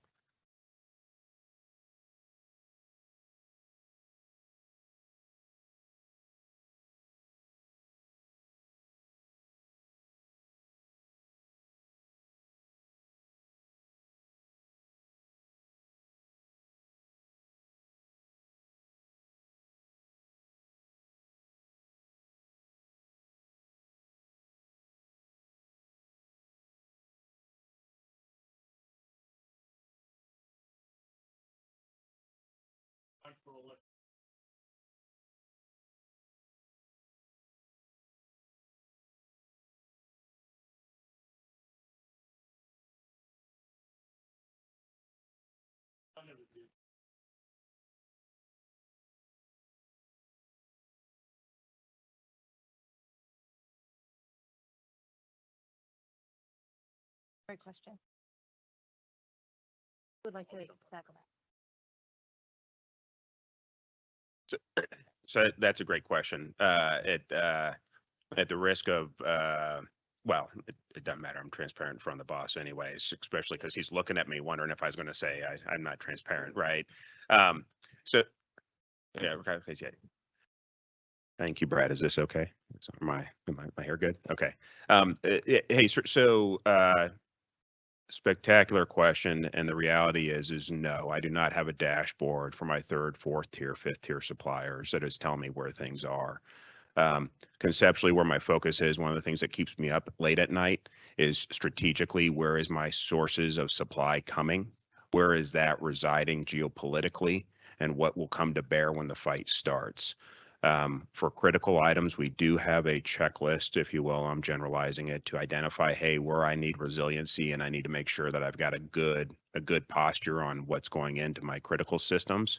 But when it comes down to exactly what would perturb a disruption to the supply chain, we still somewhat delegate that, at least in 201. There is a level of delegation that occurs to our suppliers. There is a challenge there that I do think I need to find a solution, or I've got to think about, and I would appreciate help on this, which is the paradigm I live in acquisition is just as a combatant. It's just kind of the way I have to look at this stuff, and it is a challenge to get that paradigm across to people who have not grown up in that environment to a degree, and so leading the government industry organization to say, hey, we kind of need to have a mishap plan, or we need to have a strategy in the event something happens, and how does this trigger our supply chain at a macro level? That's a lift I'm going to continue to shoulder. I will tell you that I do know that I have resources within DCMA. I do have resources at the OSD level. I do have resources within the Department of Navy that would help identify where some of those things are. But as far as a conscious pulse that I am checking that, I will admit that's not that hasn't reached a level of odds and ease on the desk. Now, my colleagues, I'm sure, have got this tiger by the tail and swinging it around like a bat against a thing. One of the things I mentioned was a software bill of materials. And one of the things I think that we're not unlocking on the power of software is, say you have a system that has information technology components to it. So of course there's some semiconductors in there. But starting with, if I want to look at a configuration of a system, does the configuration self-report via software what it is?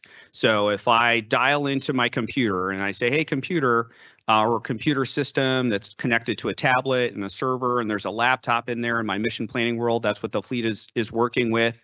and each of those components pop up and say, hey, I'm configured with Red Hat Linux 7, blah, blah, blah. Here's all the security patches that I have, and that we have software tools that industry is already baking in. Most of these are commercial off-the-shelf tools that Amazon's using, Google's using, you name it, somebody's using it in cloud, that self-reports what its configuration is. And then we have a decision of how deep do we want that to go. Do you want to pull BIOS information, on the software side? Do you want to pull hardware, what chipset, where it came from, what country? Do you want to bake that into it? But before you get to that step, just the simple of like, hey, tell me the about me of what type of RAM you have, what processor you're using. It's all already listed in the computer, but exposing that to get it to a dashboard becomes useful from an information technology standpoint, because then I can scrape that information layer and then present it. And then we can use automated test tools. And this is area where I need help, is that we're using a lot of manual tests within our weapon systems development to have like an operator like look at a configuration instead of having the configuration self-report what it is, and then have an operator say, hey, I got what it was supposed to be. Yeah, looks good. I got a green checklist on my configuration. Good, my CMDM is tight. Move on. And then when it comes out as a red check mark or red X, you say, whoa, somebody snuck into my system and changed something, or something's out of configuration. I think that can go all the way down to the semiconductor level. That's pretty sporty. But just getting the top level configuration would be like a really useful thing as a practice. Hopefully that made sense.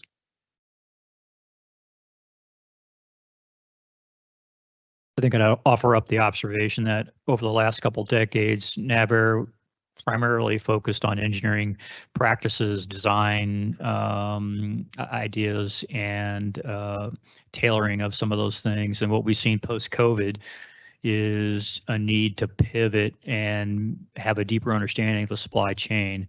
I think some of us thought that in the year after COVID it would go away and we could do things like pour money on the problem, but we're seeing that that's not the case. And so NAVAIR recently has begun to roll out some tools that will help us begin to look a little bit closer at individuals or individual capability in terms of supply chain and vendors. But that's an area where we need a lot more insight and probably a more focused understanding, at least from the program management aspect.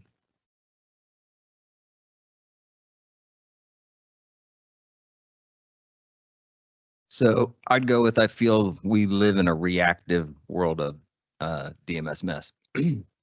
So that's not living in the proactive, and to getting to the tools, right? I'd go to industry is, do you guys have tools where going down, like, I put on the maintainer mindset and I think about, hey, here's my WRA, what's the breakdown into the SRA and the CCAs, and then get down to the circuitry to get down to, like, it all comes down to the NIN.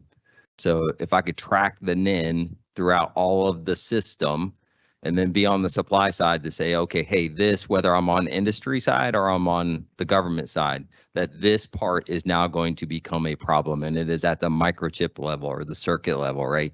To then go through that system that then flags and identifies to everybody, hey, we need to collectively work, because I don't think it's just the government that is on this. I think you guys also have this world that issues that you live in. So I'd say collectively, I think somewhere, right, trying to have open and transparency, that I think we would all benefit from a collective system. So whether you guys get to it first or you already have it, I'd say, hey, let's bring that forward, or we get to it first from a government standpoint to then be sharing it. I guess the habit pattern is to start here, pass it down, and bring it back. So I'll answer the question directly. No. The answer is no. Do not have that visibility into the microcircuit level. I'm gonna hope, right? Hope is not a strategy, that that the great awakening, right, is happening inside all of our industry partners, to realize that when we talk about, and Holly mentioned it, right, the capacity investments that DoD is looking to make, at the end of the day, that's great to go to primes to increase capacity, but then almost everyone is going to the next level and going to the same or very similar suppliers. So unless we're making those investments collectively at the second and third tier, that's a big problem. We're not going to ramp to the quantities that we think we're going to in the time that we need, because we're all reaching down to the same second and third tier suppliers. So to kind of expand on the concern, right, is the investment that we need is into harnessing all the data that we have so that we can trace those supply chains, we find those bottlenecks, and so then we can actively manage those in partnership with the primes at the second and third tier suppliers. So that kind of put a bow on what Tofu was saying. That's what kind of concerns me, is not having that holistic view from OEM down to third, fourth, indenture of supplier, and knowing where those choke points are. His not yours so much, but the things that go in, right, are reliant on very similar supply base. So that's my thoughts. So please put your hand up if you have another question. And while Shelley walks the mic to our next question, I will just add that OSD does have a tool in place called the Industrial Base Analysis Tool. That IBAT tool is feeding what's called the OSD Munitions Readiness Initiative, MRI. And the data that's going into that is based on the bill of materials that are being provided on our contracts. And we are getting some visibility into what Count was talking about, is if a particular vendor down at the third or fourth tier is having a challenge, can we take that and look at it in reverse and say, who is that vendor affecting, and how can we apply resources to help that vendor throughout the industrial base. So anyway, that supply chain illumination work is beginning at a more macro level, but we certainly have more work to do in that area. So thank you for the question.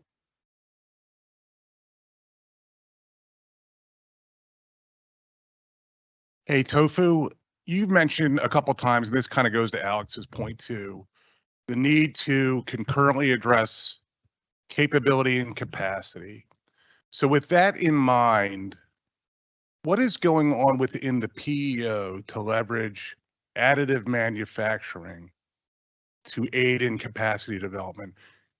The context for the question is, this is something that's a particular focus area for the submarine force with Columbia new construction, because they're recognizing the fact that they need to leverage that technology to close some of the gaps that currently exist in shipbuilding. And I'm wondering, are there congruent efforts going on in the weapons world to build capacity to help schedule?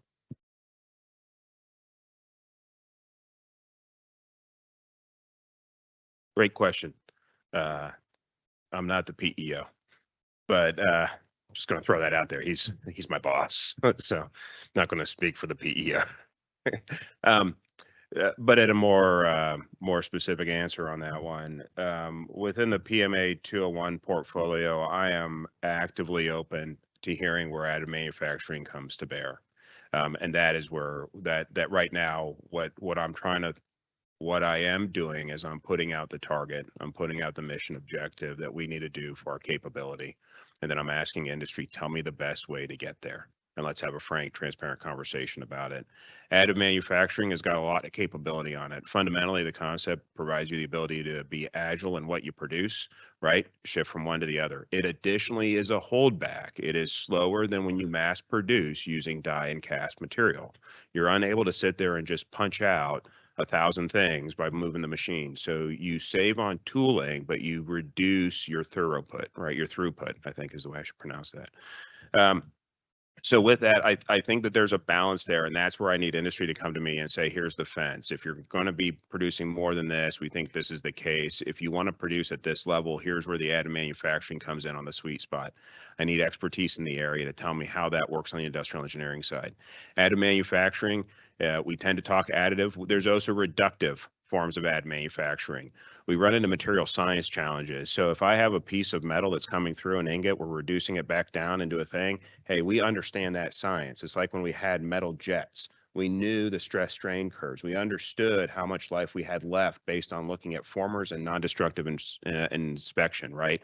We go to composites, man, those curves ain't quite right, right? Those aren't in family.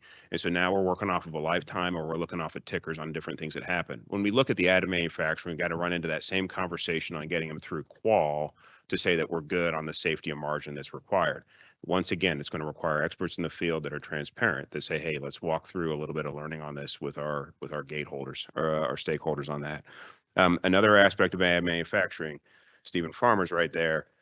He gave me some insight when I was out at China Lake. Additive manufacturing expands out to the energetics side. I'm going to say that again. Additive manufacturing expands to the energetics side.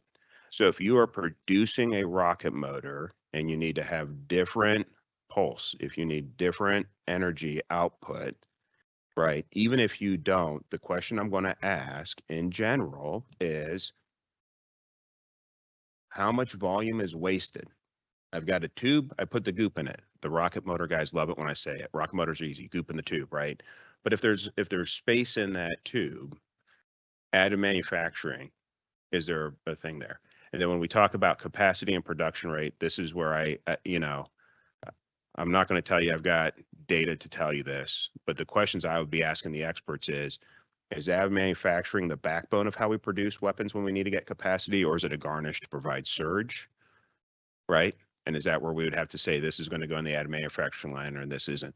But to decide what can be produced additively, you got to design that from the ground up, I believe. Does that answer the question? Okay, great. I'm going to switch over to some of the questions that have been posed online. The first one is, and anyone can answer this. Do you have any lessons learned or best practices in the development of requirements for your programs that can be used to help improve the requirements development efforts for future programs like CCA? And if I could also add, please make sure you not only address any hardware related, that maybe this would be a good opportunity for Chopper, you to add in software pathway and software requirements. Thank you. Yeah, sure. So Chopper here, that one strikes a chord with me. In that one of the pathways that we're acquisition pathways in the DoD 5000 revision is the software acquisition pathway. I kind of want to see a show of hands how many people are familiar with that pathway. Okay, some. The idea was to create a pathway that is more like delivering capability with requirements generation happening at the user base in days and weeks. Like every 3 months, hey, we've got a new software requirement, the same way your iPhone updates, virtually overnight, right? Some software team in the background is figuring out what features you need to interject. How can we get that speed into DoD? So I believe it was the intent to the creation of that pathway to bring that type of pace to bear for the Department of Defense. Challenges. We haven't operated at that pace as a collective industry, government, operations, Navy staff, the whole team. It's almost a new paradigm of, hey, if I wrote a requirement today or OpNav created a requirement today, could we deliver on it in 3 months? And do they have confidence on that? Could they hold our feet to the fire that we would do that?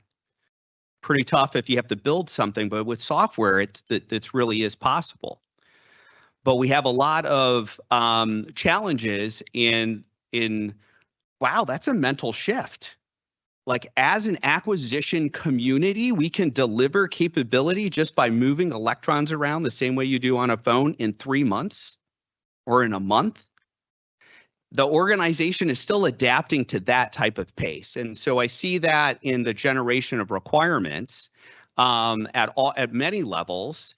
We're all kind of complicit in that of how do we challenge our teams to think in that way, and then how do we work with the operations Navy staff to draft that requirement? That's something that we can work to. How do we create the team in each of our components that is now thinking like, hey, what the user just asked us for, we're going to deliver in 3 months. and it generates a whole new other lingo that is kind of more along the lines with agile software development, which is a mental shift.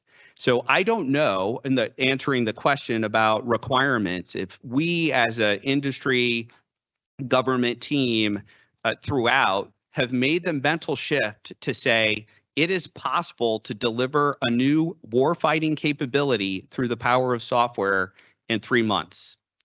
Okay, how would you draft that requirement? How would we prove that we hit that? How would we test and evaluate it? How would we contract for that? If you're doing something in 3 months, you could lose like 3 weeks just talking about what the fee is, right? Like there's a whole new paradigm here from requirements to development that I'm really hopeful about. But it's going to take all of us looking at how we do stuff in a almost a very different way. You almost have to liberate yourself from a hardware component and work with the hardware components.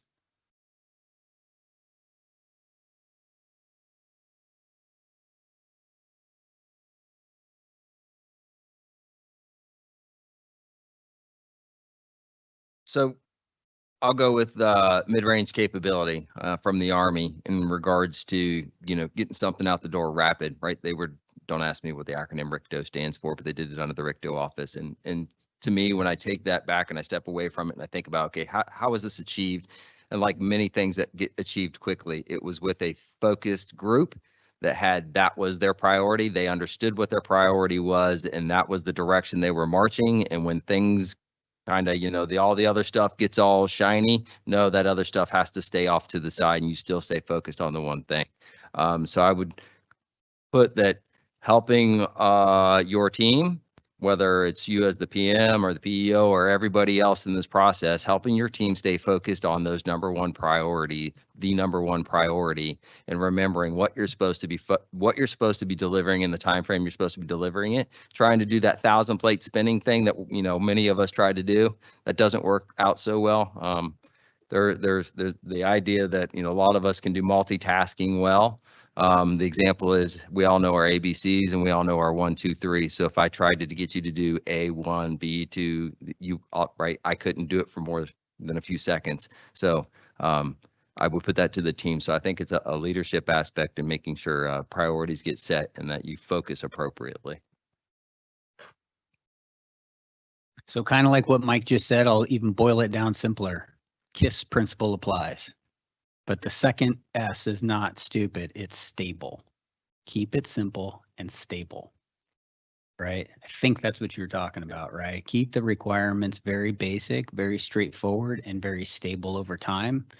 And then the way we can maintain that stability is to bear in mind that perfection, adding the exquisite additional requirements that shouldn't take that much more, but they'll add so much more capability. That's the enemy of improving capability that's existent in the fleet now, right? A lot of people say an 80% solution now is better than a 100% solution too late.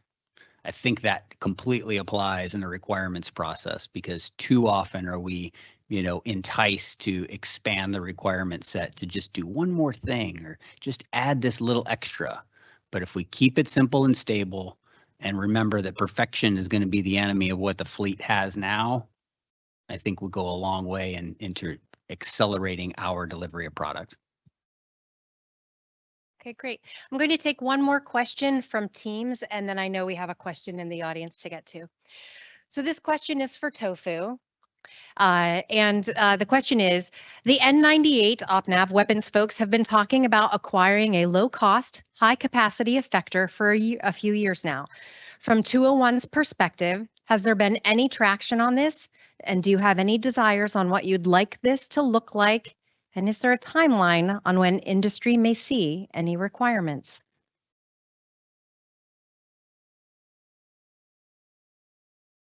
I appreciate the opportunity to fall on the track of talking on behalf of another organization. So I'm going to try to stick to my simple things of I was given the advice at home, don't say something stupid and only talk about what you can. I'm like, yes, dear.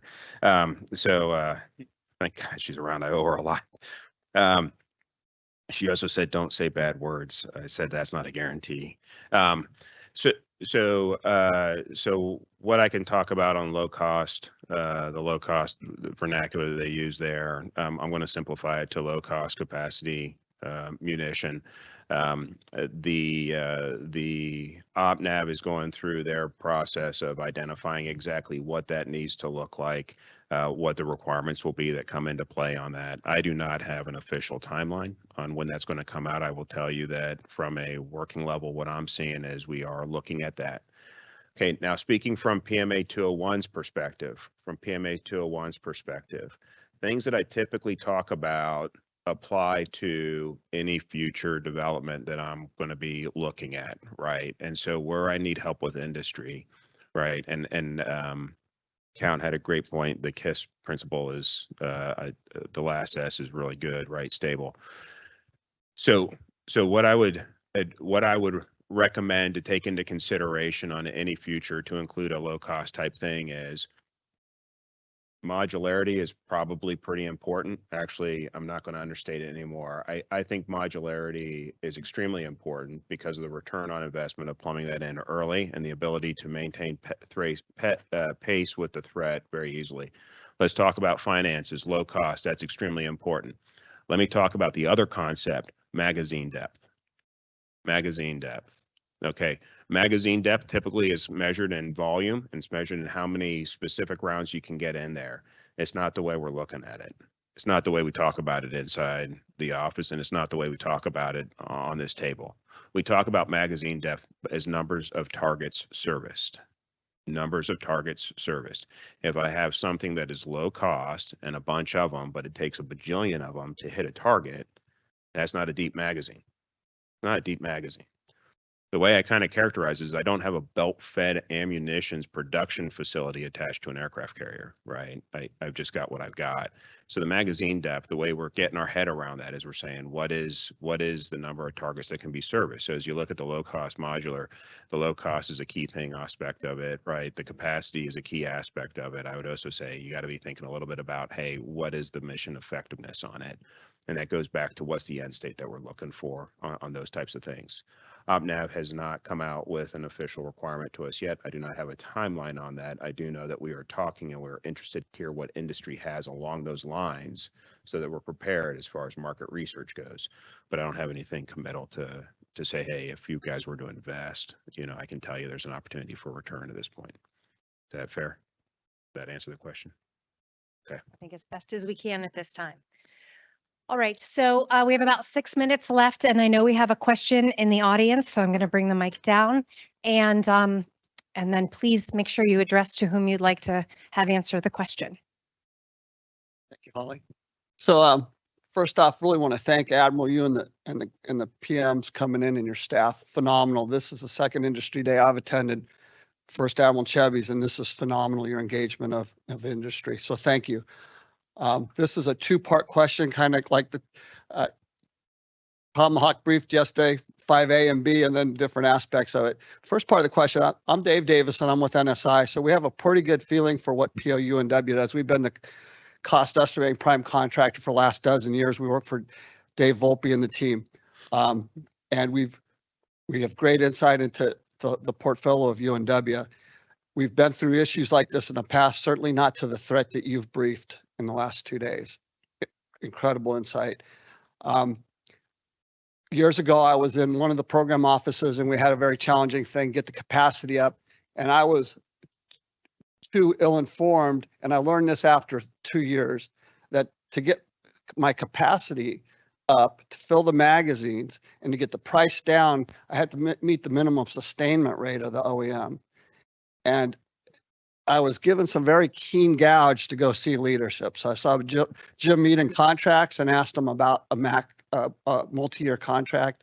And then Dave Burgess on 4.2 drew on previous PMs like Bob Novak in the audience. And in the longer term realized I didn't have the endorsements of industry, the OEM, to get the capacity up, the production rate up, and to bring the price down. And that hit my second tier vendors because in some of these programs, we don't have access to second tier vendors, or they're provided by the OEM. They qualify those vendors.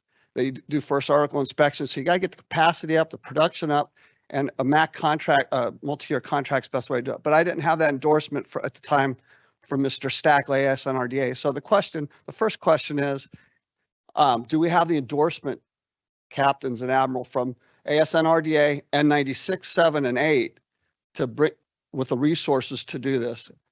We're here to provide you tools like integrated supply chain management. We can track these second tier vendors with NAVSUP for you. We can look at the effects of COVID and geographic weather. We're doing that really lovely right now with 4.2. But key question, how do we get that capacity up? And it's really those multi-years. The second part is a related question. What I learned too late was drawing on senior leadership, outgoing flags, primarily Admiral Darras, Admiral Mars, Joe Mausers, outgoing PMs. Do you all have access to those type of executive steering boards with PEO talking to Raytheon about getting that floor space out of Arizona for both AIM-9X, AMRAAM, and Tomahawk to save that capacity on the floor space? But that's kind of a double question. But do you have access to leadership that is in this very room? And if not, would you like to have that? Because I look around the talent sitting in this room and the experiences, and it's incredible. And hate to see you guys start at ground zero when you have that right at your fingertips. Thank you. Yeah, sure. Again, very appreciative. So if it's okay, I'll go ahead and try to field this, and then if you want to add anything. So what I would say is, yes, we definitely have the support from OSD level, and we have that within ASNRDA, who has initiated essentially a task force at Principal Military Deputy Vice Admiral Mordley on the energetics community and ordnance as a whole. That is something I participate in, and is getting a lot of attention at his level. I know he is out visiting some of our primes and weapons. He's been to Raytheon for sure. He's coming to Lockheed Martin and Northrop Grumman very soon. So we absolutely have his support on what makes sense in terms of the appropriate contracting method to get our yield up and deliver faster. We also have from the fiscal year 23 NDAA the approval of Congress for multi-year procurement. So for the most part, I think we have it aligned. Where we need to make those decisions is what makes sense in each of the programs and their timelines in production. So we are actively talking about that and where it makes sense to expand past the LRASM and JASM line. With regards to coordination across the PEOs, I'm hoping that Admiral Tedford will shake his head up and down when I say, yes, we have very good coordination across the PEOs. They have multiple forums that are general in nature to talk about those issues and also program specific. I think multiple of our PMs have executive steering committees, executive steering boards, where we have multiple flag officers and senior executives participating on bi-weekly, monthly, quarterly, all sorts of sessions to make sure that we are putting attention on the challenging areas and working those through as a collective team. So that's a great suggestion, and we will continue to improve those communications, but I think we're on the right track. Sir? Okay, great. All right, we are down to 40 seconds. I saw a question, a hand raised in the back if we had one more question. It's in the center back. Brad, you think you have the mic?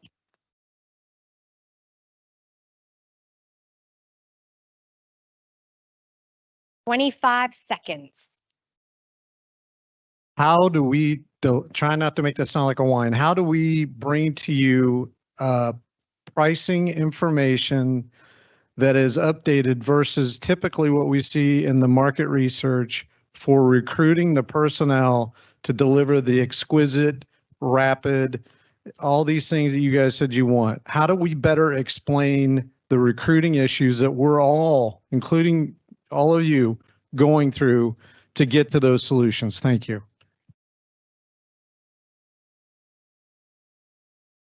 So when I think about building out a requirement, the first thing I think about, okay, hey, what is the requirement? What is the thing that I need to produce? What are the billets that are associated with that?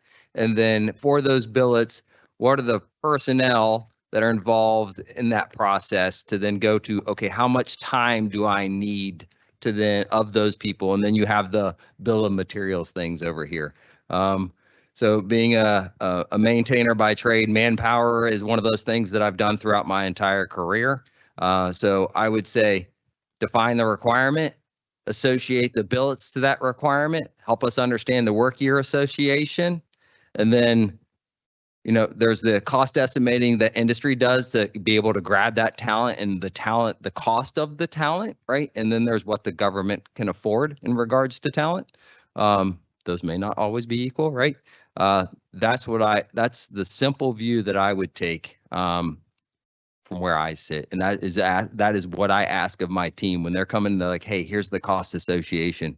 And that is exactly where I go with my team to help me understand. And in the interest of time, I'll just say one last thing, kind of to put a cherry on top of that point, is we often don't have a similar view of risk. And coming to a common level of understanding of the cost risk and the performance risk that you perceive industry and what we perceive government, that's a big chasm often, right? And so if there's a way to help quantify that, and not just an ROS or something like that, but actually like no kidding, like this is why we perceive this risk, and having that open and honest conversation about that so we can close that gap, I think that's huge.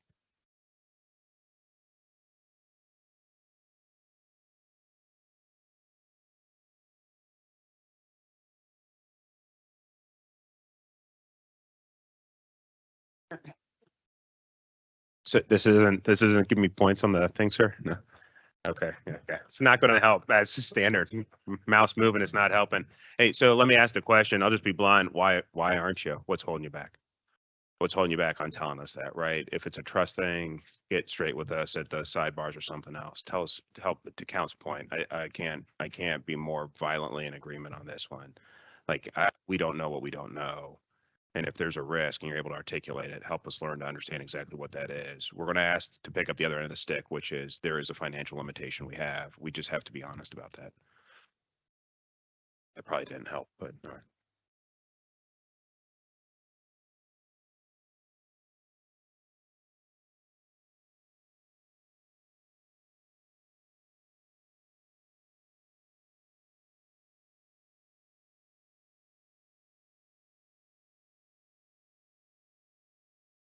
Morning or afternoon, morning. Great comments, great collaboration, encouraging to hear between PMAs, PEOs, all. My question's about JADC2, larger integration. Any comments on challenges, whether they be technological, cultural, anything about how, from your all perspective, you see the future of integration in a joint domain? Thank you. Hey, Chopper here. So just doubling down on my previous comments, multi-level security, how we can get information moved across multiple domains, developing and fielding software in the IL5 environment, as well as IL6 and above information level 5 and 6, and being able to have the pedigree and understanding of the software or the tools or the systems that are delivered so that the cybersecurity team can quickly, allow that information to go from point A to point B. I see that as a really serious team sport. It's almost like 3-dimensional chess instead of 2-dimensional chess. So that's kind of my thoughts there. A lot to navigate, but briefly, I'll say that.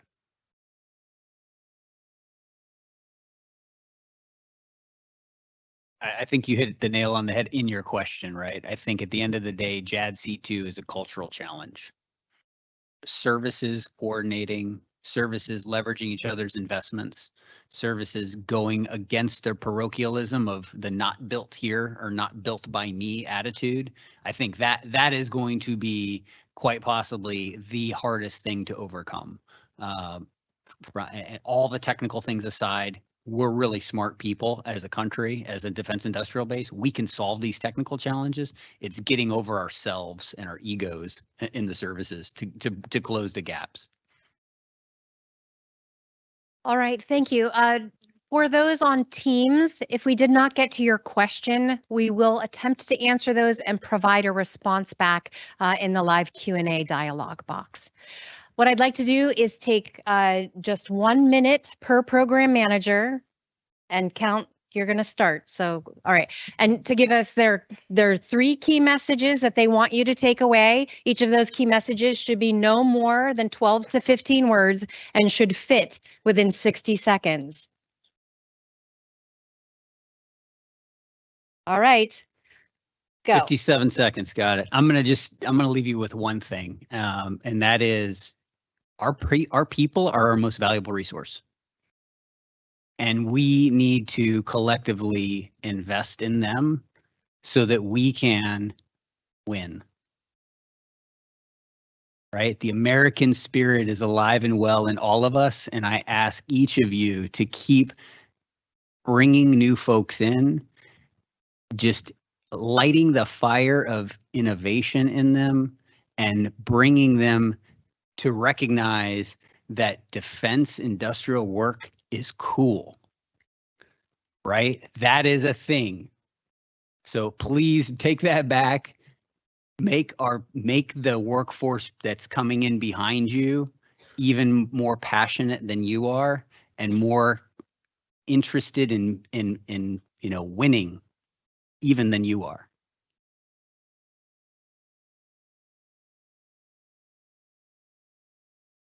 Okay, we're counting down now. All right. I'm going to kind of add to that. Messaging that I give in regards to the program or anywhere I've been and built along the way, first and foremost is respect. Respect of each other and where we are, the things that we're capable of doing, recognizing the things that we're not capable of doing, and helping as we are here to bridge those gaps and make those connections. And in that vein, it's right. It's that want and that willingness to learn. So I think if we respect each other and we come with a want and a willingness to learn, it may not be the dollar value, right? That's the primary driver that gets us to where, we see our value. And then pointing out that silver lining to help motivate the workforce in regards to the positive things that they're doing for themselves, for the nation, for their children, because the future is going to definitely look different if we do not change the way we are working now. And then along the way, we need to make sure that we're having fun and that recognizing that everybody's fun is a little bit different and not the same. So thanks. Well, I'll continue on the theme of partnerships and the Warfighter Coalition in terms of weapons. And I think that, there are ties to each one of us in each of these programs. And if you can find a way to leverage technology to strengthen those ties, that's very powerful. And what we've seen, I think, are a lot of really adaptive and affordable sort of solutions when we do partner and we think of unconventional ways to deliver technology. So not only is it those of us sitting on this stage, but those of us in the audience as well, thinking of those ways to strengthen partnerships and create new ones in the same manner with industry that we have with each other. Thank you. Chopper here. I'll borrow from Admiral Gilday. Act transparently. Focus on what matters. The user is what matters. Where is it going to touch a sailor, soldier, airman, Marine? What button are they going to press to do the thing they need to do? What trigger do they need to pull? In all of our systems engineering, are we thinking about the human that is going to use our weapon system to provide for the national defense and build learning teams across government and industry partners where we share information for the betterment of our national defense. And then absolutely in line with what Count was saying on a dual bottom line, we have to develop our workforce at the same time that we develop technology and tools to defend ourselves. Ultimately, we're not defending a king, we're defending ourselves, we the people. And so making that connection that this is cool, I'm down with.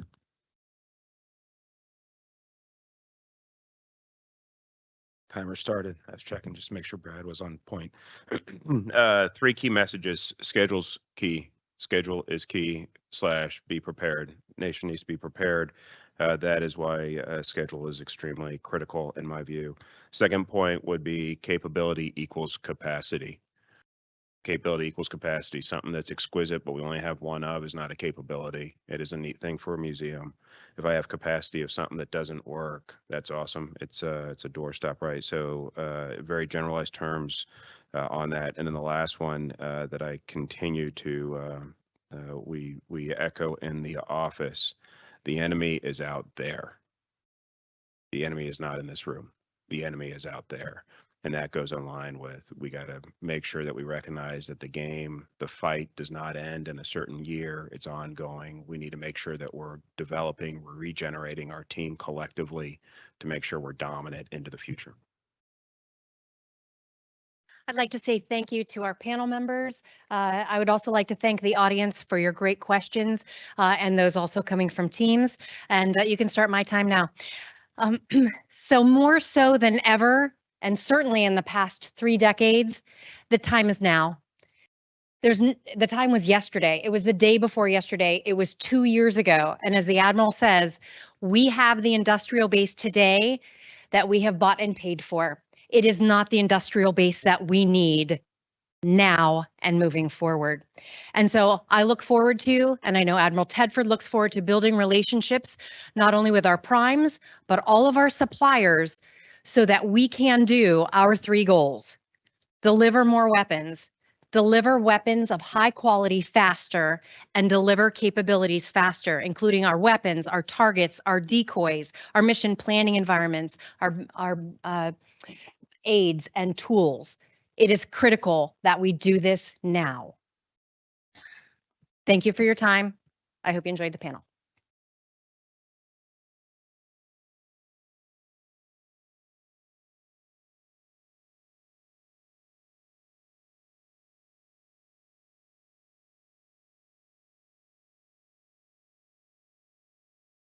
Okay, we're pretty much on time, maybe a couple minutes ahead of schedule. Let's go ahead and take a 20-minute break. We'll start back promptly at 11 o'clock. Thank you.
Okay, welcome back from the break. We are on time with the agenda. Next up, we've got a discussion about tactical edge network targeting in a contested long-range environment. After this, we'll be heading to lunch. Just a reminder, there will be folks set up in the open air lab. All the folks that are on the afternoon session late in the day, talking about with the small business focus, all those folks are going to be set up in there. So during lunchtime, please feel free to stop by the table, talk to those guys. They'll be given 5-minute discussions later in the day, but they're a resource for you. So please take advantage of that. With that, Hoodie and Lupa.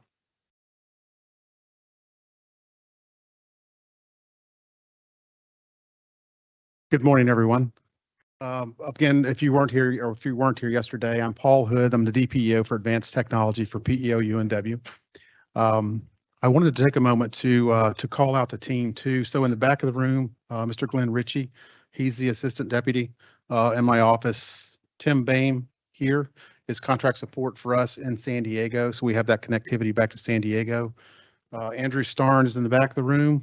He is our CTO rep, APEO for weapons. And I believe that Pete Wolt is in the back room monitoring. He is our CTO APEO for unmanned.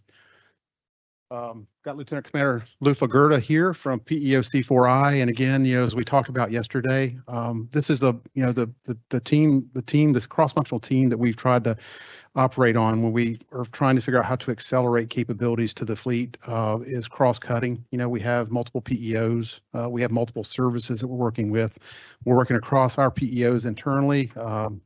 And we have a whole lot of PMAs that we've engaged over time. So, this discussion today is a little bit of a culmination of a lot of work done by a lot of folks with us trying to figure out how we're going to actually node up our portfolio and make us viable in this new distributed maritime operations environment.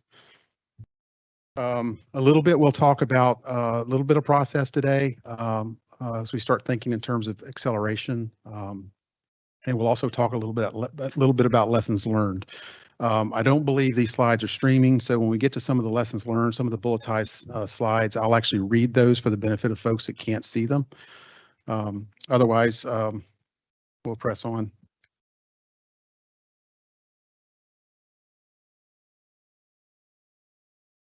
Thank you, Hoodie. Lieutenant Commander David Gerda, LUFA. So next slide, please. Okay, so I want to talk really at a high level here through, this is a very high level process, and just kind of make sure that people understand the variables that we need to consider when we talk about rapid. Rapid does not mean that we're just getting things out to the fleet. We're not taking sustainability or logistics into consideration, right? So this is a list of high level process and variables that we need to consider.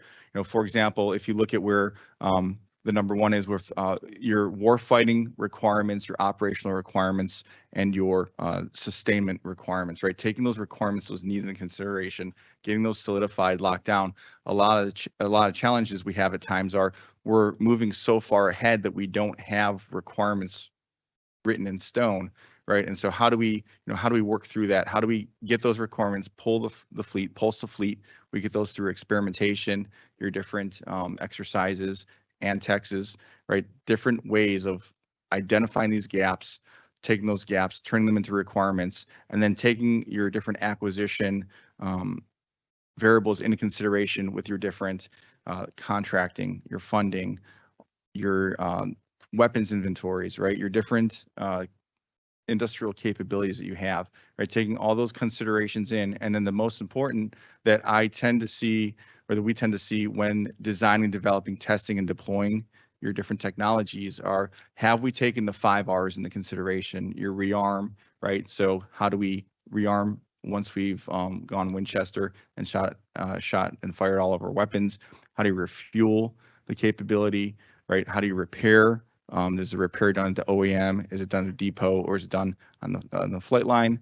Your different reconstitution of how do we get our forces healthy again once they've operated their mission, come back and reconstitute, and then how do you resupply, and taking all these different variables into consideration. And oh, by the way, we have to do this in a manner that we have to meet the capability, You have to have the availability of the assets and the technology, and then affordability. That's a big foot stomper because a lot of times we'll design and develop technologies that are eye-watering, right? We've solved world hunger, right? We've cured cancer, but from affordability perspective, we cannot afford procuring a $150,000 software license and not have to scale that across the DoD services. That is unobtainium, right? So even though we want it, we need it, doesn't mean that we can scale it. So scalability is a big thing with that. And affordability, I can't emphasize enough. You will price yourself out of a great thing, a good technology to meet a fleet need if it is not in an affordable manner. So we need to work together with that with our industry partners and government. Okay, next slide.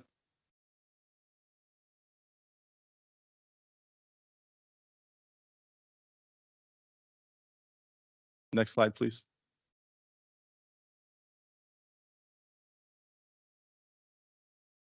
Okay. Okay, so here we talk about rapid capability acceleration. So now we're getting into the juicy stuff, right? How do we rapidly accelerate? Okay, so it takes a culture change. We've heard that with culture. You know, there's three innovations that we like to focus on. You've got your process innovation, your culture innovation, and your technology innovation. All three of those need to be in place for us to rapidly move fast. Even though I have a capability that can solve world hunger, if my organization, if my team, if they're not ready and willing to move fast, it's going to be a slow, cumbersome process. So we need to address that. How do we address that culture change, right? We adopt that agile mindset, right? We have to be transparent. We have to be able to inspect. You have to be able to adapt to the ever-changing situation, right? Your process perspective, right? So we have pipelines to rapidly prototype, rapidly field capabilities. You know, we're talking earlier about software, your mid-tier acquisition, software acquisition, right? We're working on these different processes to be able to move faster and to adapt. And then you have technology, right? So how do we align our technology to the requirements and mature it in a manner that will accelerate speed to the fleet, right? We're taking TRLs 1 through 9. How do we accelerate those? If you look down at the bottom of the chart, we have a bunch of different funding sources. We talk about SBIRs, right? STTRs. All these are different ways of getting money and advancing that technology readiness level from TRL 1 through TRL 9 when we're actually operating TRL 9 to the fleet. Understanding what your TRL is, using that as a common language to communicate across all the different organizations and all the way up to Congress. Congress understands TRLs. Guess what Congress also does? They also give us funding, right? So speaking in a language and helping us speak that same language and communicate that we're meeting a warfighter need and we're maturing this technology, right? That partnership between government and industry is key for us to tell that message. And we have all these different funding sources, some new programs over the past couple of years that are great sources of funding. You've got your AP FIT, which is Accelerate Procurement Fielding Innovative Technology. You've also got your RADAR funding, RDER, yes, another RADAR program, right? RADAR is your Rapid Development Experimentation Reserve. All these different funding sources, you have a team, industry has a team at hand, the PEO UNW staff, you know, Hoodie, the team that he mentioned, right? We have worked these funding sources. We have experience. We know the process. We know the schedule. We know how we need to word things in order to get capability and get the funding to accelerate these. So please understand that these exist. If you don't know what they are, what they mean, this is how you get funding to move, because you can't do anything without funding, right? So those are key programs. We're going to dive into a little bit later, and we're going to dive into what different funding sources we have and how you would execute those. We dive heavily into the SBIR process. That's a great process. Your SBIRs 1, 2s, and 3s. Okay. Anything? Yeah, we can't overly stress the importance of actually having joint partners and trying to achieve the objectives that we're trying to achieve. In a lot of cases, the Air Force is doing something, we don't even know about it unless we're engaged with those guys. So us understanding what they're doing and figuring out how we apply that to capability gaps that we have is critical. It also affects funding. In a lot of cases, the work that we're doing here, when you talk about RADAR, AppFit, RPP, and things of that nature, those funds come through OSD. right? So you're looking, they're going to go back to the sponsors at OpNav, they're going to go back to the Air Force sponsors, and they're going to ask for advocacy in those things. But when you have joint partners and you've shown progress, in a lot of cases, we've had great success in getting funds so that we can continue to move the ball down the field. You know, the most important thing, you know, there's, you know, again, we have two distinct processes in order to field capability. One of those is the standard POM process, JSID's POM process. The other one is this I wouldn't say it's globally accepted, but it's accelerated acquisition of capabilities, right? Which we're all trying to get at, right? You know, get things out there faster.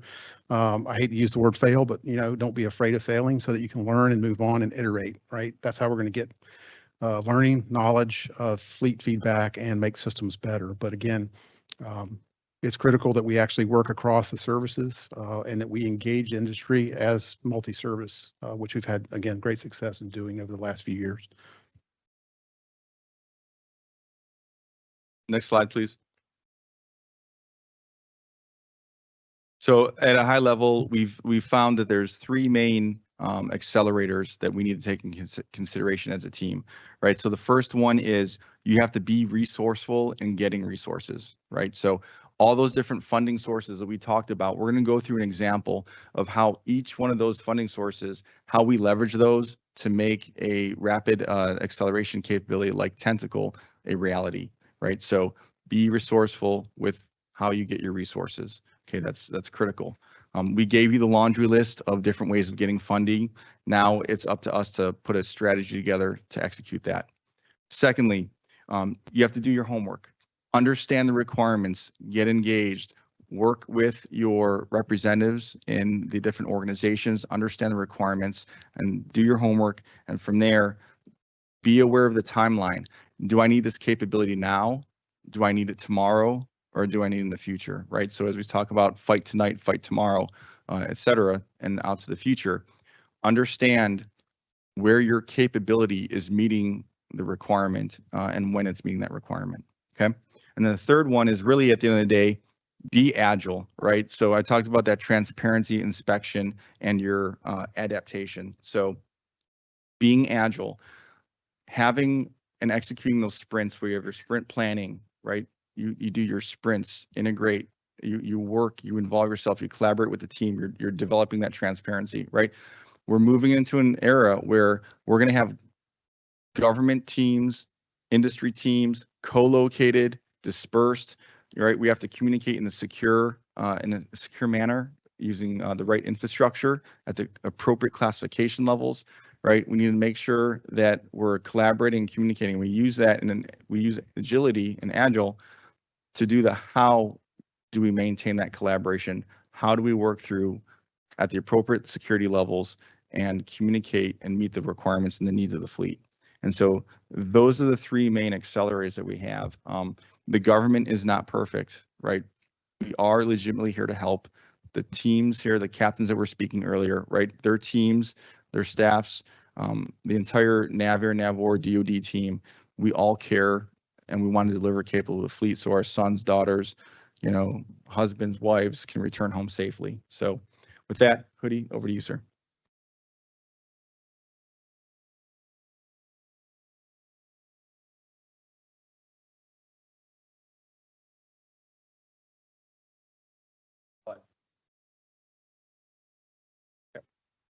Yeah, perfect. Again, for the folks that are virtual, I'll read through the slide and speak to it as we go, just for their benefit because they're not being streamed, I believe.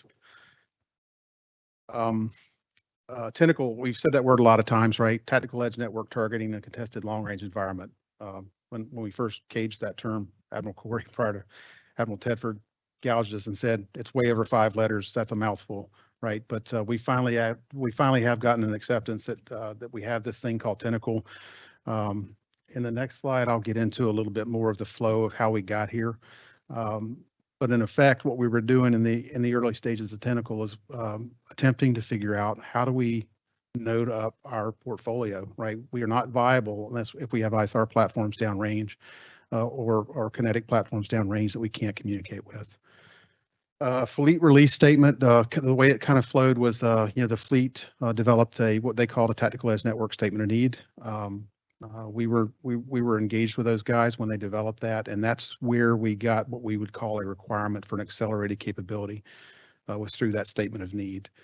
Nautic then engaged and began to analyze the kill chains to determine what solutions were required or what gaps existed that we needed to provide solutions for.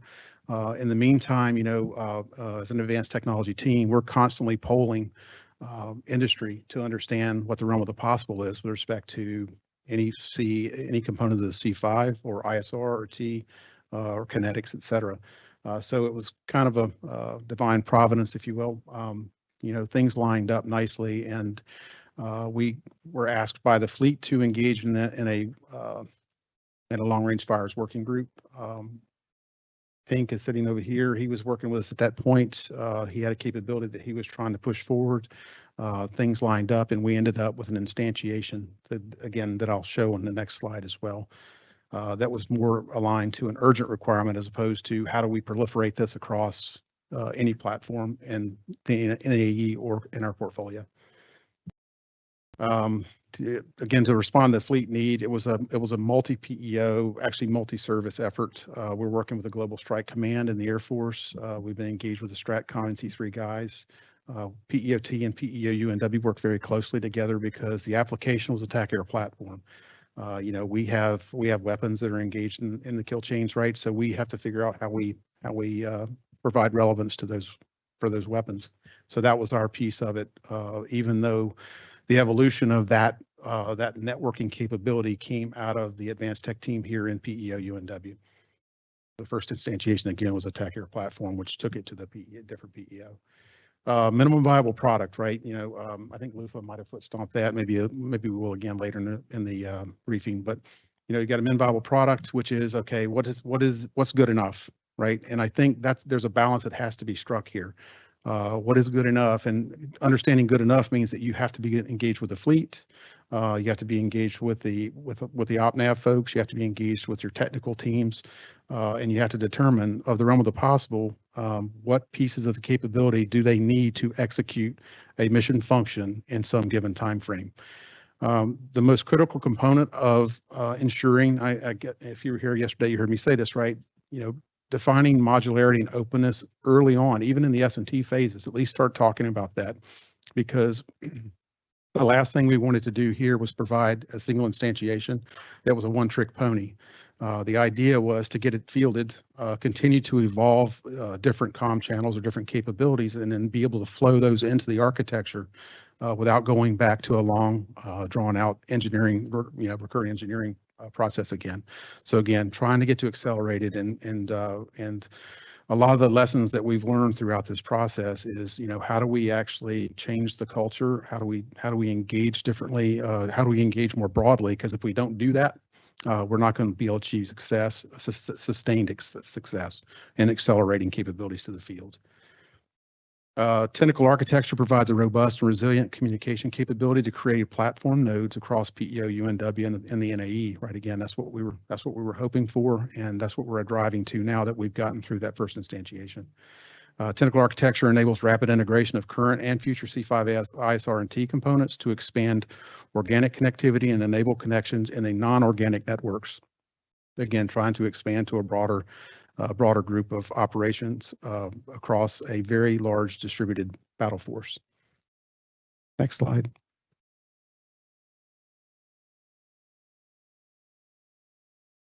Again, it's hard for me not to turn around and actually talk to this slide. In the upper left here, as you can see, this started, the evolution of how we got here started with a SIBR, right? It was an E2 SIBR, a PMA 231 SIBR with Fuse, and it was to develop a core capability to give them some cross-banding capability within that platform. That evolved into what is called Muddlin JCTD, which is manned-unmanned distributed layered aerial network.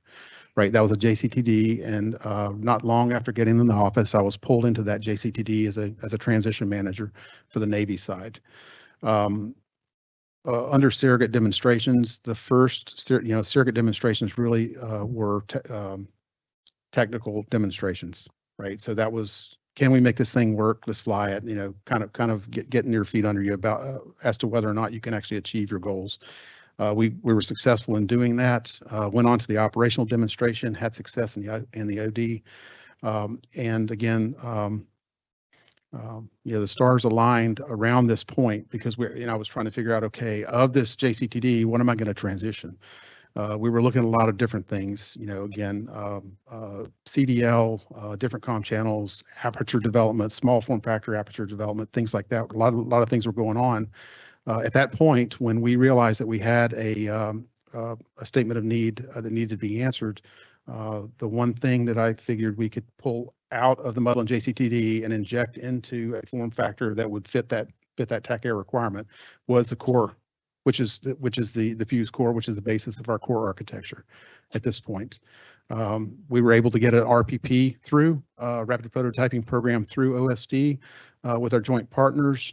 That has led to the Global Strike Command B-52 Agile 26 pod, which is flying, and it led to the F-18 Tentacle pod, which is also flying at this point. And that's the pod is actually, we transitioned over to PEOT in 265. Those guys are taking it through the rest of integration, test, and fielding. And again, the idea here is to kind of give you guys a feel for there's a different way of doing this. In a lot of cases, in the initial work you're doing to try and get to a solution in a very tight timeline, you have to be willing to accept. You have to be willing to accept less maturity, right? So when I was speaking with the Admiral just prior to this, we were talking about risk acceptance, right? And how do we get through the process of risk acceptance? And in this case, in this particular case, for me, it was a risk acceptance by the fleet, right? What's good enough, it should be determined by those guys, because again, they were the ones that were really pushing hard to get this capability fielded. So we were able to work through that. And again, this large team, including our vendors, were engaged with Nautic throughout that process. And the solution that will be fielded in the first quarter of 24 is a solution that meets that minimum viable product, minimum viable capability release, and the minimum quantities required to execute mission function. Next slide. All right, on to lessons learned. Again, for the audience, it's virtual.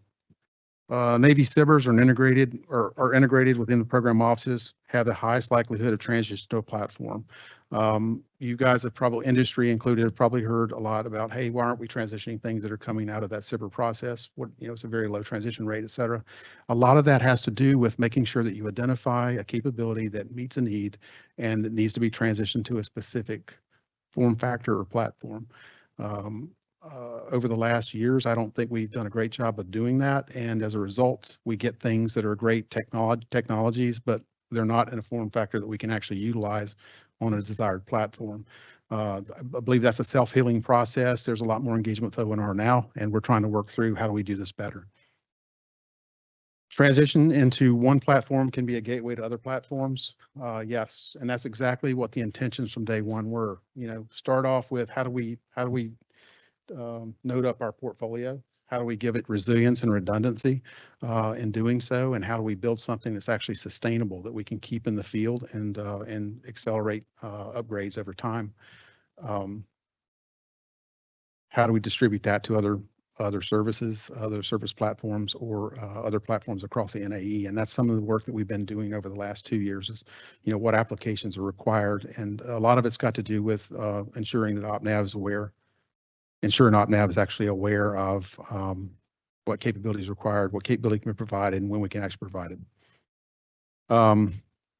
PEO and PMs must provide clear criteria for success to enable technology to transition into programs. Lack of clarity drives to the valley of death. That's a truism, right? Again, at some point, the bridge, you have to show success as you're going through this prototyping and experimentation effort, and you have to be telegraphing that success to sponsors as well as OSD, or you will likely hit the valley of death because you'll just run out of gas before you get there, given the 2-year process to POM.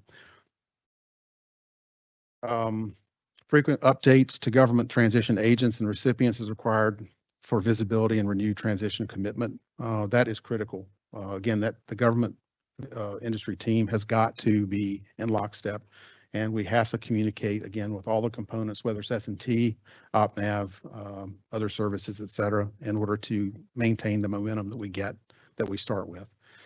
Design thinking and connection to the warfighter is critical for transition. Again, that's that connection back to the fleet, right? Are you talking to the COCOMs? Are you talking to the fleet commanders? Are you talking to the warfare development centers like NAUTIC? And that was a very important part of the process that helped us get to where we are today. Design thinking and connection, SBIR can be used as an effective augment of funding to complete tech development. Yeah, so this is more along the lines of once you start the process and you have a capability you're trying to develop, if you're having technological issues, if you enter into that SBIR process, you can start developing towards more robust capability, again, trying to fold that back into the design you fielded in the most expeditious manner possible. A crawl, walk, run approach to development, demonstration, deployment gives the DoD a lower risk path transition. Again, that was the whole thing I was talking about with, you've got to have those early wins. You have to show value to the warfighter, not just for our system, but you have to show value to the warfighter in order for them to understand what limitations they may or may not have on the capability you're trying to field. We all have to strive to tighten the OODA loop. This is probably the most important one, right? Again, as we're starting to work towards an accelerated acquisition mindset, again, there's cultural change here. Getting to a tighter OODA loop is a must. If you were here yesterday and you got the threat briefs, you understand why. If you saw the unclassified or CUI threat brief, you get a feel for it as well. We don't have time. There's urgency. We have to accelerate capabilities, and we have to have those things aligned to these are priority needs for the fleet. Right. I think that's the end. That's the last slide. Yeah, POC info is on the last slide.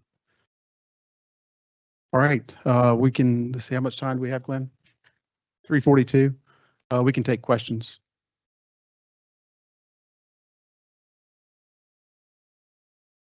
Yeah, go ahead, Redo.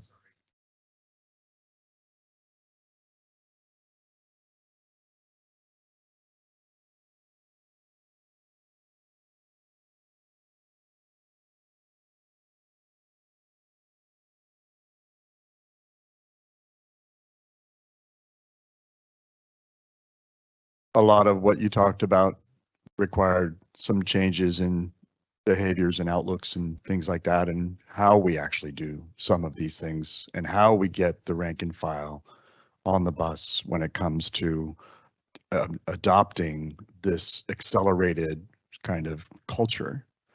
And are there mechanisms that you're trying to put in place in order to get folks on that bus, or how is that going, and what do you see being the most important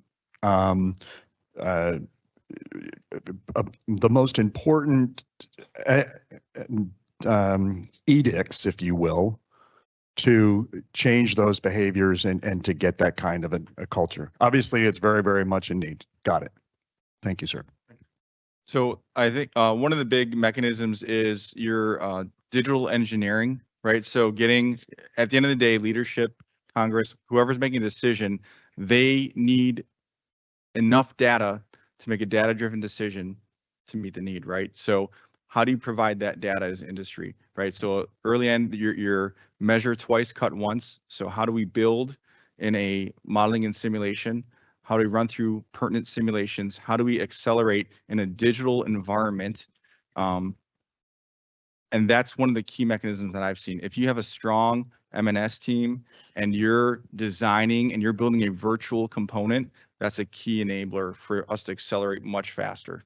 And we as the government are developing those virtual twins and those capabilities to do this, in the matrix, right? And plan it out so we can design and develop much faster and get a better idea of how we can make those investments. So that, I think, is a key mechanism to doing that, if that answers your question, sir. So I'm gonna jump in on this one. So Rhoda, great question. If you notice in that slide, it started with the fleet mission need statement. And it also started with support from the top and funding. Okay. There are a lot of really good ideas on technology. There are SIBRs, there's all kinds of mechanisms on getting technology. The thing is getting the support from the fleet, from the top, to make it happen. Okay. So some of the mechanisms that are now in place that are identifying these themes. So you've heard, if you were at our industry day with NavAir in July, we talked a lot about the capability North Stars. We talked about what we call the HUDs, which we go through on capability, availability, and affordability. In many cases, when we talk about whether it's a system or a capability, we are taking that down and breaking it down through the use of things like driver trees and other tool sets to not just identify where the seams are, but to also identify the accountable systems, system commands, and owners of every element that brings that North Star to light. There's North Stars and maps for long-range fires, for Maritime Strike Tomahawk, for LRASM 1.1, all those things that are required to actually execute the mission thread that the warfare and the warfighter requires in the field. We're not doing technology development for technology development's sake. It has to actually be aligned to an element that finishes the mission thread. So what we've done over the last years as a part of Get Real, Get Better, and this is an outcropping of the Naval Sustainment System and Aviation and what we did to raise the maintenance level on F-18s, okay, to meet Secretary Mattis when he was SecDef to get all of our tactical jets above 80%, was actually changing the culture to understanding who is accountable and then holding them accountable for outcomes.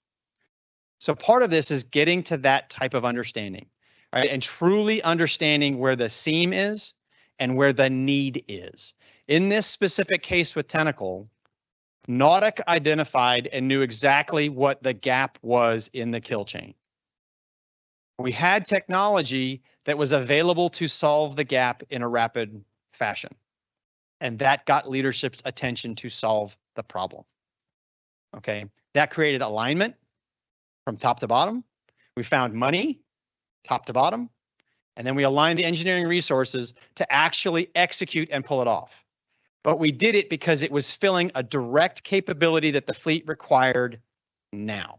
Now, if you look at the chart that they talked about, when we talk about rapid, a lot of the technology that was bubbling underneath was starting in the 2013 timeframe, 2016 timeframe.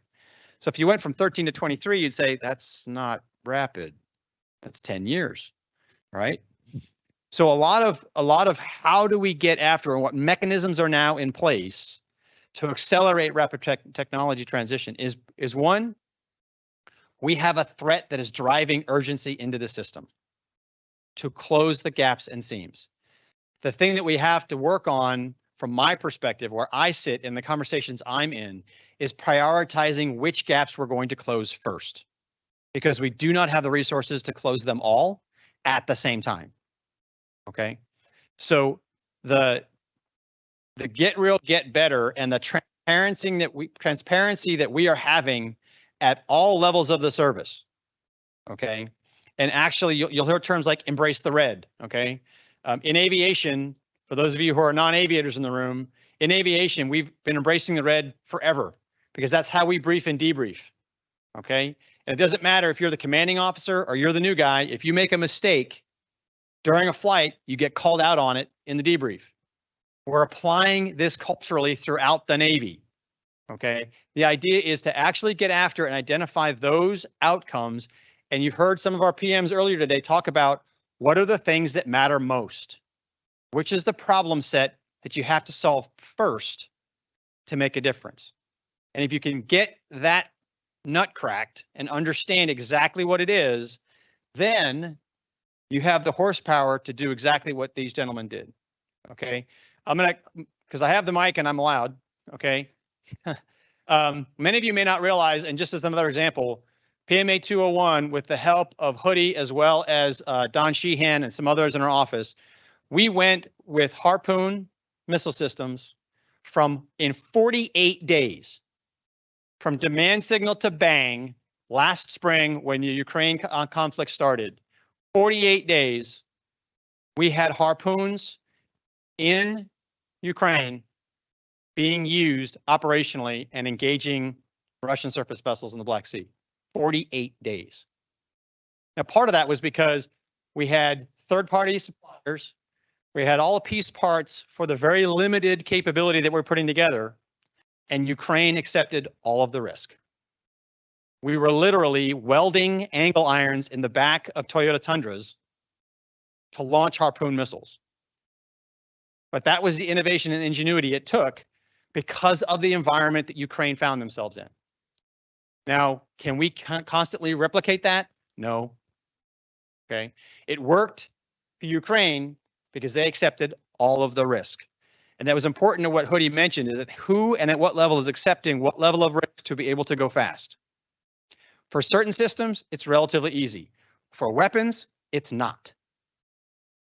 Weapons on ships, even harder.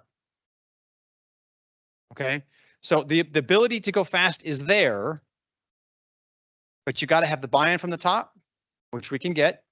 You got to have the resources financially to do it and the technical know-how, which we have. And these guys mentioned it. Then you have to have the willpower to see it through with focused attention and rigor to pull it off. Hopefully that makes sense. Okay, thank you. Thank you.